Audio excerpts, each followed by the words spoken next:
सतनाम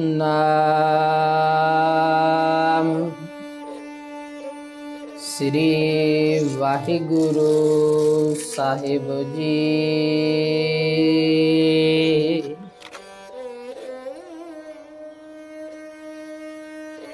पौड़ी आपी न आप साजियो,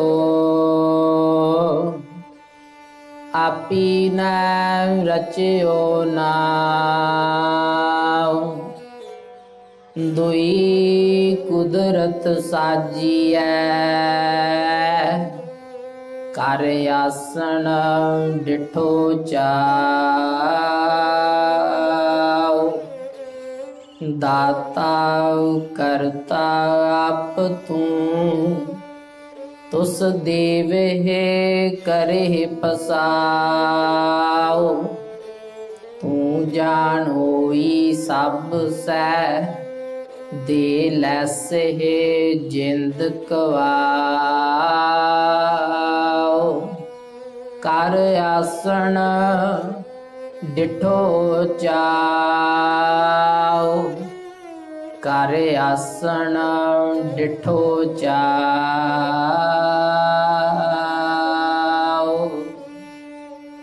वाहिगुरु जी का खालसा, वाहिगुरु जी की फतेह। परम सन्मानयोग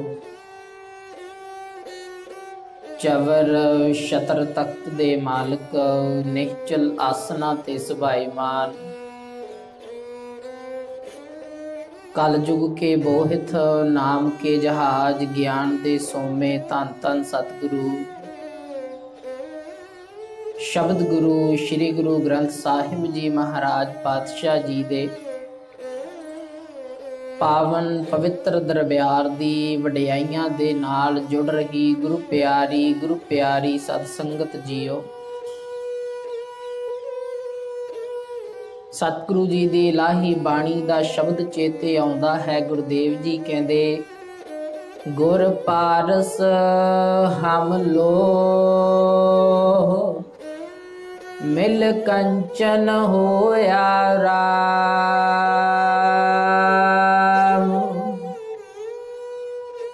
संसार दे अंदर पारस पत्थर दी उपमा आपां सारियां ने सुनी है। गुरु साहब कहंदे, पता नहीं संसार दे पत्थर दे नाल, पारस दे नाल, कोई लोहा शून दे नाल सोना बने जां ना बने, ये सच है जां नहीं, जां मिथ है। पर गुरु एक ऐसा पारस है जिस दे नाल जे साडी सुरत जुड़ जावे ते साडी सुरत दे अंदर ऐसे गुण पैदा हो जाते जिन्हों आपां सोना कहने या शुद्ध 24 कैरेट शुद्ध सोना। ते गुरु प्यारिओ, इसे शुद्धता दी तां गल पातशाह जी ने सानू अमृत दी दात बख्शण लगियां दित्ती है। कारण की? क्योंकि गुरु दे नाल 250 साल पहला जोड़ के 239 साल दा समा गुरु नानक पातशाह जी तो लैके गुरु तेग बहादुर साहब सच्चे पातशाह जी तक जोड़ के उस तो बाद सानू शुद्ध कीता, सानू खालस कीता ते नाम दिता कलगीधर पातशाह ने, खालसा मेरो रूप है खास। फिर गुरु दा खास रूप बने हाँ। ये भी बाणी दे विचों उदाहरण मिलती है। गुरु दा खास रूप बन गए, भाव हुण गुरु ते पारस सी ते जे सिख पारस बन गया, इहदा भाव है गुरु वर्गा हो गया। ते गुरबाणी विच गुरुदेव जी कहंदे, पारस परसिया पारस होए। हुण उपमा दी विचार है, उस्तत है गुरु दी कि संसार दे जिन्ने भी पारस पत्थर होणगे उन्हां दे नाल लोहा जां कोई होर धात लाउण दे नाल ओ सोना बनदी होवेगी। पर गुरु साहब कहंदे इत्थे सोना नहीं बनाया जांदा, इत्थे सोने तो भी उपर दी उपमा है, उन्होंने पारस बना दिता। भाव ਜਿਹੜੇ ਗੁਰੂ ਦੇ ਪਾਸੋਂ ਗੁਰਸਿੱਖੀ ਗੁਰਸਿੱਖ ਨੇ ਲੈ ਲਈ ਹੈ, ਉਹ ਗੁਰਸਿੱਖੀ ਉਹ ਅੱਗੇ ਜਾ ਕੇ ਵਰਤਾਉਣੀ ਸ਼ੁਰੂ ਕਰ ਦਿੰਦਾ ਹੈ।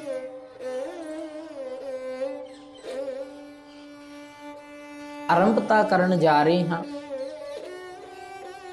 ਆਸਾ ਦੀ ਵਾਰ ਬਾਣੀ ਧੰਨ ਸ਼੍ਰੀ ਗੁਰੂ ਨਾਨਕ ਦੇਵ ਪਾਤਸ਼ਾਹ ਜੀ ਦੀ ਇਲਾਹੀ ਬਾਣੀ ਦੀ ਵਿਚਾਰ ਦੇ ਨਾਲ ਆਪਾਂ ਰੋਜ਼ਾਨਾ ਜੁੜ ਰਹੇ ਹਾਂ। ਗੁਰੂ ਪਾਤਸ਼ਾਹ ਜੀ ਨੇ ਸੁਭਾਗਾ ਸਮਾਂ ਸਾਡੀਆਂ ਝੋਲੀਆਂ ਦੇ ਵਿੱਚ ਪਾਇਆ ਹੈ ਤੇ ਇਹੋ ਲਾਹੇਵੰਦ ਸਮਾਂ ਹੁੰਦਾ ਜੀ ਜਦੋਂ ਆਪਣੇ ਬਾਪੂ ਦੀ ਦਿੱਤੀ ਹੋਈ ਕਿਸੇ ਗੱਲ ਦਾ, ਕਿਸੇ ਉਪਦੇਸ਼ ਦੀ ਵਿਚਾਰ ਦੇ ਨਾਲ ਆਪਾਂ ਜੁੜ ਸਕੀਏ।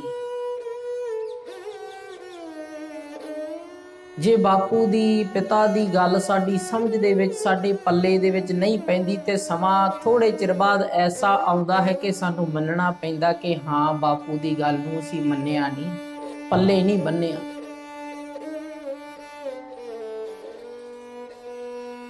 ਜਿਹਨੂੰ ਬਾਣੀ ਵਿੱਚ ਗੁਰਦੇਵ ਜੀ ਕਹਿੰਦੇ ਫਿਰ ਪਾਛੈ ਪਛਤਾਹੋਗੇ ਜਬ ਪ੍ਰਾਣ ਜਾਹਿਗੇ ਛੂਟ। ਉਸ ਸਮੇਂ ਸਾਨੂੰ ਪਛਤਾਉਣਾ ਪਵੇਗਾ। ਇਸ ਕਰਕੇ ਆਓ ਬਿਨਾਂ ਦੇਰੀ ਕੀਤਿਆਂ ਜਿਹੜੀਆਂ ਸੰਗਤਾਂ ਗੁਰੂ ਘਰ ਪੁੱਜੀਆਂ ਨੇ, ਮੁਬਾਰਕ ਹੈ ਉਹਨਾਂ ਦਾ ਨਿਤ ਦਾ ਆਉਣਾ। ਨਿਤ ਦੇ ਨੇਮੀ ਹਨ, ਨਿਤ ਦਾ ਨੇਮ ਕਰਦੇ ਹਨ, ਬਾਣੀ ਦੀ ਵਿਚਾਰ ਦੇ ਨਾਲ ਜੁੜਨ ਦਾ ਯਤਨ ਕਰ ਰਹੇ ਹਨ। ਜਿਹੜੇ ਗੁਰਮੁਖ ਪਿਆਰੇ ਅਜੇ ਗੁਰੂ ਘਰ ਵਿਖੇ ਨਹੀਂ, ਉਹਨਾਂ ਚਰਨ ਪਾਏ। ਸਤਿਗੁਰੂ ਪਾਤਸ਼ਾਹ ਜੀ ਕਿਰਪਾ ਕਰਨ। ਮੈਂ ਦੋਵੇਂ ਹੱਥ ਜੋੜ ਕੇ ਆਪ ਸਰਬੱਤ ਸੰਗਤਾਂ ਦੇ ਚਰਨਾਂ ਵਿੱਚ ਬੇਨਤੀ ਕਰਦਾ ਕਿ ਜਿੱਥੋਂ ਤੱਕ ਵੀ ਗੁਰੂ ਘਰ ਦੀ ਆਵਾਜ਼ ਪਹੁੰਚਦੀ ਹੋਵੇ, ਕਿਰਪਾ ਕਰਕੇ ਰੋਜ਼ਾਨਾ ਜੋ ਬਾਣੀ ਦੀ ਵਿਚਾਰ ਦਾ ਪ੍ਰਵਾਹ ਆਰੰਭ ਹੋਇਆ ਹੈ, ਗੁਰੂ ਪਾਤਸ਼ਾਹ ਜੀ ਦੀ ਕਿਰਪਾ ਦੇ ਨਾਲ ਆਸਾ ਦੀ ਵਾਰ ਬਾਣੀ ਦੀ ਵਿਚਾਰ ਦੀ ਆਰੰਭਤਾ ਕਰ ਰਹੇ ਹਾਂ। ਅੱਜ ਪਹਿਲੇ 3 ਸ਼ਲੋਕਾਂ ਦੀ ਵਿਚਾਰ ਮੁਕੰਮਲ ਹੋਣ ਤੋਂ ਬਾਅਦ ਪੌੜੀ ਦੀ ਪਹਿਲੀ ਪੌੜੀ ਦੀ ਵਿਚਾਰ ਦੇ ਨਾਲ ਆਪਾਂ ਜੁੜਨਾ ਹੈ। ਆਓ ਗੁਰੂ ਪਿਆਰਿਓ, ਆਪਣੇ ਘਰ ਦੇ ਕੰਮਾਂ ਦੇ ਵਿੱਚੋਂ ਸਮਾਂ ਕੱਢ ਕੇ, ਹੈ ਤੇ ਔਖਾ ਪਰ ਮੁਸ਼ਕਲ ਦੇ ਨਾਲ, ਸਤਿਗੁਰੂ ਜੀ ਦੀ ਕਿਰਪਾ ਦੇ ਨਾਲ ਸਮਾਂ ਕੱਢੀਏ ਤੇ ਸਮਾਂ ਕੱਢ ਕੇ ਗੁਰੂ ਘਰ ਵਿਖੇ ਰੋਜ਼ਾਨਾ ਹਾਜ਼ਰੀ ਭਰ ਕੇ ਜਿਤਨਾ ਸਮਾਂ ਵੀ ਸਰਵਣ ਕਰ ਸਕਦੇ ਹਾਂ ਤੇ ਜਿੱਥੋਂ ਤੱਕ ਵੀ ਆਵਾਜ਼ ਪੁੱਜ ਰਹੀ ਹੈ, ਜੇ ਕੋਈ ਘਰਾਂ ਦੇ ਵਿੱਚ ਬੈਠ ਕੇ ਵੀ ਇਸ ਵਿਚਾਰ ਨੂੰ ਸਰਵਣ ਕਰ ਰਿਹਾ, ਮੁਬਾਰਕ ਹੈ। ਆਓ ਗੁਰੂ ਪਾਤਸ਼ਾਹ ਜੀ ਦੇ ਚਰਨਾਂ ਵਿੱਚ ਸੁਰਤ ਜੋੜਨ ਦਾ ਯਤਨ ਕਰੀਏ ਤੇ ਬਾਣੀ ਦੀ ਵਿਚਾਰ ਦੀ ਆਰੰਭਤਾ ਕਰੀਏ। ਬਾਣੀ ਦੀ ਵਿਚਾਰ ਦੇ ਨਾਲ ਜੁੜੀਏ ਜੀ। ਆਖੋ ਜੀ ਸਤਨਾਮ ਸ੍ਰੀ ਵਾਹਿਗੁਰੂ ਸਾਹਿਬ ਜੀ।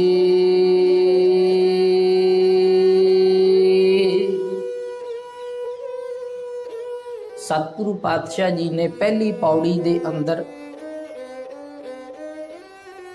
ਸੰਸਾਰ ਦੀ ਉਤਪਤੀ ਦੀ ਵਿਚਾਰ ਦਿੱਤੀ ਹੈ। ਜਿਹੜੀ ਵਿਚਾਰ ਜੀਵ ਜਿਸ ਦਿਨ ਤੋਂ ਸੰਸਾਰ ਦੇ ਵਿੱਚ ਪੈਦਾ ਹੋਇਆ ਹੈ ਜੀ, ਜੀਵ ਨੇ ਜਦੋਂ ਸੰਸਾਰ ਤੇ ਆ ਕਰਕੇ ਵੇਖਿਆ ਕਿ ਇੰਨਾ ਕੁਝ ਸੰਸਾਰ ਤੇ ਪਸਰ ਰਿਹਾ, ਸੰਸਾਰ ਤੇ ਇਸ ਦੀ ਸੋਚ ਤੋਂ ਪਰਾਂ ਦੀਆਂ ਵਸਤਾਂ ਸਨ। ਪਾਣੀ ਸੀ ਸੰਸਾਰ ਦੇ ਉੱਪਰ, ਕਿਤੇ ਇਸਨੇ ਜੰਗਲਾਂ ਦੇ ਵਿੱਚ ਬੂਟਿਆਂ ਨੂੰ ਖਿੜਦਿਆਂ ਵੇਖਿਆ, ਫਲ ਨਿਕਲਦਿਆਂ ਵੇਖਿਆ, ਫੁੱਲ ਨਿਕਲਦਿਆਂ ਵੇਖਿਆ। ਅਜੇ ਜਾਣਦਾ ਨਹੀਂ ਸੀ ਕਿ ਹੈ ਕੀ ਵਸਤਾਂ, ਇਹਨਾਂ ਦੀ ਵਰਤੋਂ ਕਰਨੀ ਨਹੀਂ ਆਉਂਦੀ ਸੀ। ਕਿਤੇ ਇਹਨੇ ਪਾਣੀ ਦੇ ਵਿੱਚ ਜੀਵਾਂ ਨੂੰ ਪੈਦਾ ਹੁੰਦੇ ਵੇਖਿਆ, ਇਹਨੇ ਵੇਖਿਆ ਕਿ ਪਾਣੀ ਦੇ ਵਿੱਚ ਵੀ ਰਹਿੰਦੇ ਨੇ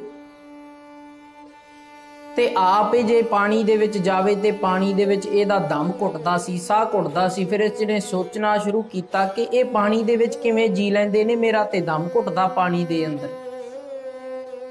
ਫਿਰ ਹੋਰ ਵੀ ਕਈ ਹੈਰਾਨੀ ਦੇ ਕੌਤਕ ਵੇਖੇ ਸੰਸਾਰ ਦੇ ਉੱਪਰ।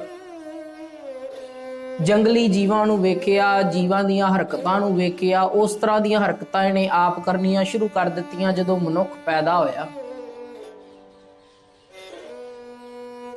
ਜਿਹੜੀਆਂ ਵਸਤਾਂ ਤੇ ਇਸ ਨੇ ਆਪਣੇ ਵਸ ਦੇ ਵਿੱਚ ਸ਼ਸਤਰਾਂ ਦੇ ਨਾਲ ਕਰ ਲਈਆਂ, ਉਹਨਾਂ ਵਸਤਾਂ ਨੂੰ ਤੇ ਇਸ ਨੇ ਵਰਤਣਾ ਸ਼ੁਰੂ ਕਰ ਦਿੱਤਾ ਜੀ। ਰਹੱਸਮਈ ਵਿਚਾਰ ਹੈ ਸ੍ਰਿਸ਼ਟੀ ਦੀ ਰਚਨਾ।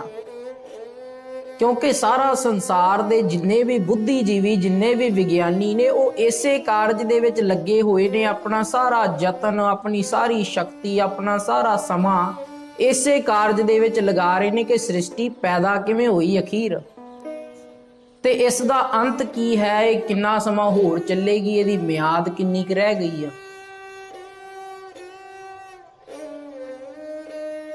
ਸਭ ਤੋਂ ਵੱਡਾ ਮਨੁੱਖ ਦੇ ਗਿਆਨ ਦੇ ਵਿੱਚ, ਸਭ ਤੋਂ ਵੱਡਾ ਮਨੁੱਖ ਦੇ ਚੇਤੇ ਦੇ ਵਿੱਚ ਸਵਾਲ ਹੀ ਇਹ ਹੈ ਕਿ ਸ੍ਰਿਸ਼ਟੀ ਪੈਦਾ ਕਿਵੇਂ ਹੋਈ, ਸ੍ਰਿਸ਼ਟੀ ਨੂੰ ਪੈਦਾ ਕਰਨ ਵਾਲਾ ਕੌਣ ਹੈ, ਇਸ ਨੂੰ ਚਲਾਉਣ ਵਾਲਾ ਕੌਣ ਹੈ, ਚੱਲ ਕਿਵੇਂ ਰਹੀ ਹੈ, ਇਸ ਦੀ ਮਿਆਦ ਕਿੰਨੀ ਹੈ, ਖਤਮ ਕਦੋਂ ਹੋਵੇਗੀ, ਜਾਂ ਇਸ ਦਾ ਅੰਤ ਕੀ ਹੋਵੇਗਾ। ਪੀਰ ਦਸਤਗੀਰ ਨੇ ਬਗਦਾਦ ਦੀ ਧਰਤੀ ਤੇ ਵੀ ਗੁਰੂ ਨਾਨਕ ਦੇਵ ਜੀ ਨੂੰ ਇਹੋ ਸਵਾਲ ਪੁੱਛੇ ਨੇ ਜੀ ਕਿ ਅਕਾਲ ਪੁਰਖ ਤੋਂ ਪਹਿਲਾਂ ਕੌਣ ਸੀ। ਭਾਵ ਉਹ ਵੀ ਇਹ ਗਿਆਨ ਦੀ ਪ੍ਰਾਪਤੀ ਕਰਨੀ ਚਾਹੁੰਦਾ ਹੈ ਕਿ ਸ੍ਰਿਸ਼ਟੀ ਦਾ ਕਾਰਨ ਕੀ ਹੈ, ਸ੍ਰਿਸ਼ਟੀ ਪੈਦਾ, ਸੰਸਾਰ ਪੈਦਾ ਕਿਵੇਂ ਹੋਇਆ। ਤੇ ਆਪਾਂ ਆਰੰਭਤਾ ਤੋਂ ਗੱਲ ਕਰੀਏ, ਜਦੋਂ ਜੀਵ ਸੰਸਾਰ ਦੇ ਵਿੱਚ ਆਇਆ ਤੇ ਸੰਸਾਰ ਦੇ ਵਿੱਚ ਆਉਂਦਿਆਂ ਇਸ ਨੂੰ ਸੰਸਾਰ ਦੀਆਂ ਵਸਤਾਂ ਵੇਖ ਕੇ, ਸੰਸਾਰ ਦੀਆਂ ਸ਼ਕਤੀਆਂ ਵੇਖ ਕੇ ਜੀ ਪਹਿਲਾਂ ਡਰ ਲੱਗਣਾ ਸ਼ੁਰੂ ਹੋਇਆ। ਜਿਨ੍ਹਾਂ ਨੂੰ ਤੇ ਇਹਨੇ ਕਾਬੂ ਵਿੱਚ ਕਰ ਲਿਆ, ਜੰਗਲੀ ਜਾਨਵਰਾਂ ਨੂੰ ਇਸਨੇ ਮਾਰ ਕੇ ਖਾਣਾ ਸ਼ੁਰੂ ਕਰ ਦਿੱਤਾ, ਉਹ ਇਹਦੇ ਕਾਬੂ ਦੇ ਵਿੱਚ ਸਨ, ਉਹਨਾਂ ਤੋਂ ਇਸਨੇ ਡਰ ਨਹੀਂ, ਭੈ ਨਹੀਂ ਖਾਧਾ। ਉਸ ਤੋਂ ਬਚਾਅ ਕਰਨ ਵਾਸਤੇ ਇਹਨੇ ਆਪਣੇ ਸਾਧਨ ਅਪਣਾ ਲਏ। ਹੁਣ ਜੇ ਕਿਤੇ ਦਰਿਆ ਦੇ ਵਿੱਚ, ਨਦੀ ਦੇ ਵਿੱਚ ਜਲ ਚੜ੍ਹ ਕੇ ਆ ਜਾਵੇ, ਬਾੜ ਆ ਜਾਵੇ, ਤੇ ਉਹਦੇ ਤੋਂ ਬਚਾਅ ਵਾਸਤੇ ਇਹਦੇ ਕੋਲ ਕੋਈ ਉਪਾਅ ਨਹੀਂ ਸੀ। ਇਹਨੇ ਕੀ ਕੀਤਾ ਜੀ, ਜਲ ਨੂੰ ਦੇਵਤਾ ਬਣਾ ਕੇ ਉਹਦੀ ਪੂਜਾ ਕਰਨੀ ਸ਼ੁਰੂ ਕਰ ਦਿੱਤੀ। ਹੁਣ ਜਦੋਂ ਖੇਤੀ ਦੀ ਆਰੰਭਤਾ ਹੋਈ, ਜਦੋਂ ਇਸਨੇ ਕੁਝ ਬੂਟਿਆਂ ਨੂੰ ਉਗਦਿਆਂ ਵੇਖਿਆ, ਫਿਰ ਇਸਨੇ ਕੁਝ ਫਲਾਂ ਨੂੰ ਆਪ ਉਗਾਉਣਾ ਸ਼ੁਰੂ ਕਰ ਦਿੱਤਾ। ਥੋੜੀ ਸੋਝੀ, ਥੋੜਾ ਗਿਆਨ ਪ੍ਰਾਪਤ ਹੋਇਆ। ਇਸੇ ਗਿਆਨ ਦੇ ਪੌੜੀਆਂ ਦੇ ਚੜ੍ਹਦਿਆਂ ਹੀ ਇੱਥੋਂ ਤੱਕ ਅੱਜ ਜੀਵ ਪੁੱਜਿਆ ਹੈ ਕਿ ਅੱਜ ਵੱਡੇ ਵੱਡੇ ਮਹਿਲਾਂ ਦੇ ਵਿੱਚ ਰਹਿ ਰਿਹਾ ਹੈ, ਵੱਡੀ ਵੱਡੀ ਗੱਡੀਆਂ ਦੇ ਵਿੱਚ ਘੁੰਮਦਾ ਹੈ। ਇਸ ਦੀ ਸੋਚ ਇੰਨੀ ਕੁ ਉੱਚੀ ਹੋ ਗਈ, ਇੰਨੀ ਕੁ ਕਹਿ ਲਈਏ ਸੰਸਾਰਕ ਤੌਰ ਤੇ ਚੰਗੀ ਵਧੀਆ ਹੋ ਗਈ ਆ ਕਿ ਅੱਜ ਇਹ ਸੰਸਾਰ ਦੇ ਪਦਾਰਥਾਂ ਨੂੰ ਇਕੱਠੇ ਕਰਨ ਦੇ ਯਤਨਾਂ ਦੇ ਵਿੱਚ ਰੁੱਝਿਆ ਰਹਿੰਦਾ ਹੈ ਸਾਰਾ ਦਿਨ। ਕਦੇ ਉਹ ਵੀ ਸਮਾਂ ਸੀ ਜਦੋਂ ਜੇ ਜੰਗਲ ਦੇ ਵਿੱਚ ਅੱਗ ਲੱਗ ਜਾਂਦੀ ਸੀ ਤੇ ਭਾਰੀ ਨੁਕਸਾਨ ਹੁੰਦਾ ਸੀ, ਤੇ ਉਸ ਭਾਰੀ ਨੁਕਸਾਨ ਤੋਂ ਬਚਣ ਵਾਸਤੇ ਇਹਨੇ ਅਗਨੀ ਨੂੰ ਵੀ ਦੇਵਤਾ ਮੰਨ ਕੇ ਤੇ ਉਹਦੀ ਵੀ ਪੂਜਾ ਕਰਨੀ ਸ਼ੁਰੂ ਕਰ ਦਿੱਤੀ ਸੀ। ਫਿਰ ਹੌਲੀ ਹੌਲੀ ਇਸ ਦੇ ਦਿਮਾਗ ਦੇ ਵਿੱਚ ਵਾਧਾ ਹੋਣਾ ਸ਼ੁਰੂ ਹੋਇਆ, ਇਸ ਦੀ ਬੁੱਧ ਨੂੰ ਵਿਕਸਿਤ ਪ੍ਰਗਾਸ ਹੋਣਾ ਸ਼ੁਰੂ ਹੋਇਆ ਬੁੱਧ ਦਾ। ਇਹ ਵਸਤਾਂ ਨੂੰ ਜਾਣਨਾ ਸ਼ੁਰੂ ਕੀਤਾ ਇਸਨੇ। ਤੇ ਹੁਣ ਇਹਦੇ ਮਨ ਦੇ ਵਿੱਚ ਇਹ ਸਵਾਲ ਆਇਆ ਕਿ ਮੈਨੂੰ ਤੇ ਆ ਸਾਰੇ ਜਾਨਵਰਾਂ ਨੂੰ, ਇਹ ਸਾਰੀ ਸ੍ਰਿਸ਼ਟੀ ਨੂੰ, ਆ ਸਾਰੇ ਸੰਸਾਰ ਨੂੰ, ਆ ਪੇੜ ਪੌਦਿਆਂ ਨੂੰ, ਜੀਵ ਜੰਤੂਆਂ ਨੂੰ, ਜੰਗਲੀ ਜਾਨਵਰਾਂ ਨੂੰ ਪੈਦਾ ਕਿਸ ਨੇ ਕੀਤਾ, ਬਣਾਇਆ ਕਿਸ ਨੇ। ਇਸਨੇ ਵੇਖਿਆ ਜੀ ਇੱਕ ਬੱਚਾ ਪੈਦਾ ਹੁੰਦਾ ਤੇ ਪੈਦਾ ਹੋ ਕੇ ਉਹ ਆਪਣਾ ਜੀਵਨ ਬਤੀਤ ਕਰਦਾ ਤੇ ਬਾਅਦ ਵਿੱਚ ਜਵਾਨ ਹੁੰਦਾ, ਫਿਰ ਉਸ ਨੂੰ ਬੁਢੇਪਾ ਆਉਂਦਾ, ਬੁਢੇਪੇ ਤੋਂ ਬਾਅਦ ਉਸ ਦੀ ਮੌਤ ਹੋ ਜਾਂਦੀ ਹੈ। ਵਿੱਚ ਦੇ ਸਮੇਂ ਦੇ ਵਕਫੇ ਦੇ ਵਿੱਚ ਕਿਸੇ ਘਟਨਾ ਦੇ ਕਾਰਨ ਵੀ ਉਹਦੀ ਮੌਤ ਹੋ ਜਾਂਦੀ ਹੈ। ਹੁਣ ਇਸ ਨੇ ਵੇਖਿਆ ਕਿ ਸਰੀਰ ਦੇ ਵਿੱਚ ਕੇਵਲ ਅੰਗ ਹੀ ਨਹੀਂ ਪਸਰ ਰਹੇ, ਇਹਦੇ ਅੰਦਰ ਕੋਈ ਸ਼ਕਤੀ ਕਾਰਜ ਕਰ ਰਹੀ, ਜਿਹੜੀ ਬੋਲ ਰਹੀ ਹੈ, ਜਿਹੜੀ ਵੇਖ ਰਹੀ ਹੈ, ਜਿਹੜੀ ਖਾ ਰਹੀ ਹੈ। ਕਿਉਂਕਿ ਜੇ ਕਿਸੇ ਬਗੈਰ ਸ਼ਕਤੀ ਤੋਂ ਕਾਰਜ ਕਰ ਰਿਹਾ ਹੁੰਦਾ ਤੇ ਫਿਰ ਸਾਰਾ ਜੀਵਨ ਇਸੇ ਤਰ੍ਹਾਂ ਕਾਰਜ ਕਰਦਾ ਰਹਿੰਦਾ। ਜਦੋਂ ਇੱਕ ਨਿਸ਼ਚਿਤ ਸਰੀਰ ਦੀ ਮਿਆਦ ਉਮਰ ਮੁੱਕ ਗਈ, 70 ਸਾਲ, 80 ਸਾਲ, ਜਾਂ ਕਹਿ ਲਈਏ 100 ਸਾਲ ਜਾਂ 150 ਸਾਲ, ਉਸ ਤੋਂ ਬਾਅਦ ਜਦੋਂ ਸਰੀਰ ਦੇ ਵਿੱਚੋਂ ਪ੍ਰਾਣ ਨਿਕਲੇ, ਇਹ ਵੇਖ ਕੇ ਬੜਾ ਹੈਰਾਨ ਹੋਇਆ। ਇਹਨੇ ਵੇਖਿਆ ਕਿ ਹੁਣ ਸਰੀਰ ਹਿੱਲਦਾ ਨਹੀਂ। ਉਹਨੂੰ ਹਿਲਾ ਕੇ ਵੇਖਿਆ ਕਿ ਇਸੇ ਸਰੀਰ ਦੇ ਵਿੱਚ ਕਦੇ ਕੋਈ ਰਹਿੰਦਾ ਸੀ ਜਿਹੜਾ ਬੋਲਦਾ ਸੀ, ਕੁਝ ਸੀ ਇਹਦੇ ਵਿੱਚ, ਕੋਈ ਕਲਾ ਵਰਤ ਰਹੀ ਸੀ, ਕੋਈ ਸ਼ਕਤੀ ਵਰਤ ਰਹੀ ਸੀ। ਫਿਰ ਮਨ ਦੇ ਵਿੱਚ, ਦਿਮਾਗ ਦੇ ਵਿੱਚ ਇਹਦੇ ਸੋਚ ਆਈ, ਸੋਚਿਆ ਕਿ ਸੰਸਾਰ ਨੂੰ ਚਲਾਉਣ ਵਾਲਾ ਜਾਂ ਬਣਾਉਣ ਵਾਲਾ ਵੀ ਕੋਈ ਹੈ ਜ਼ਰੂਰ।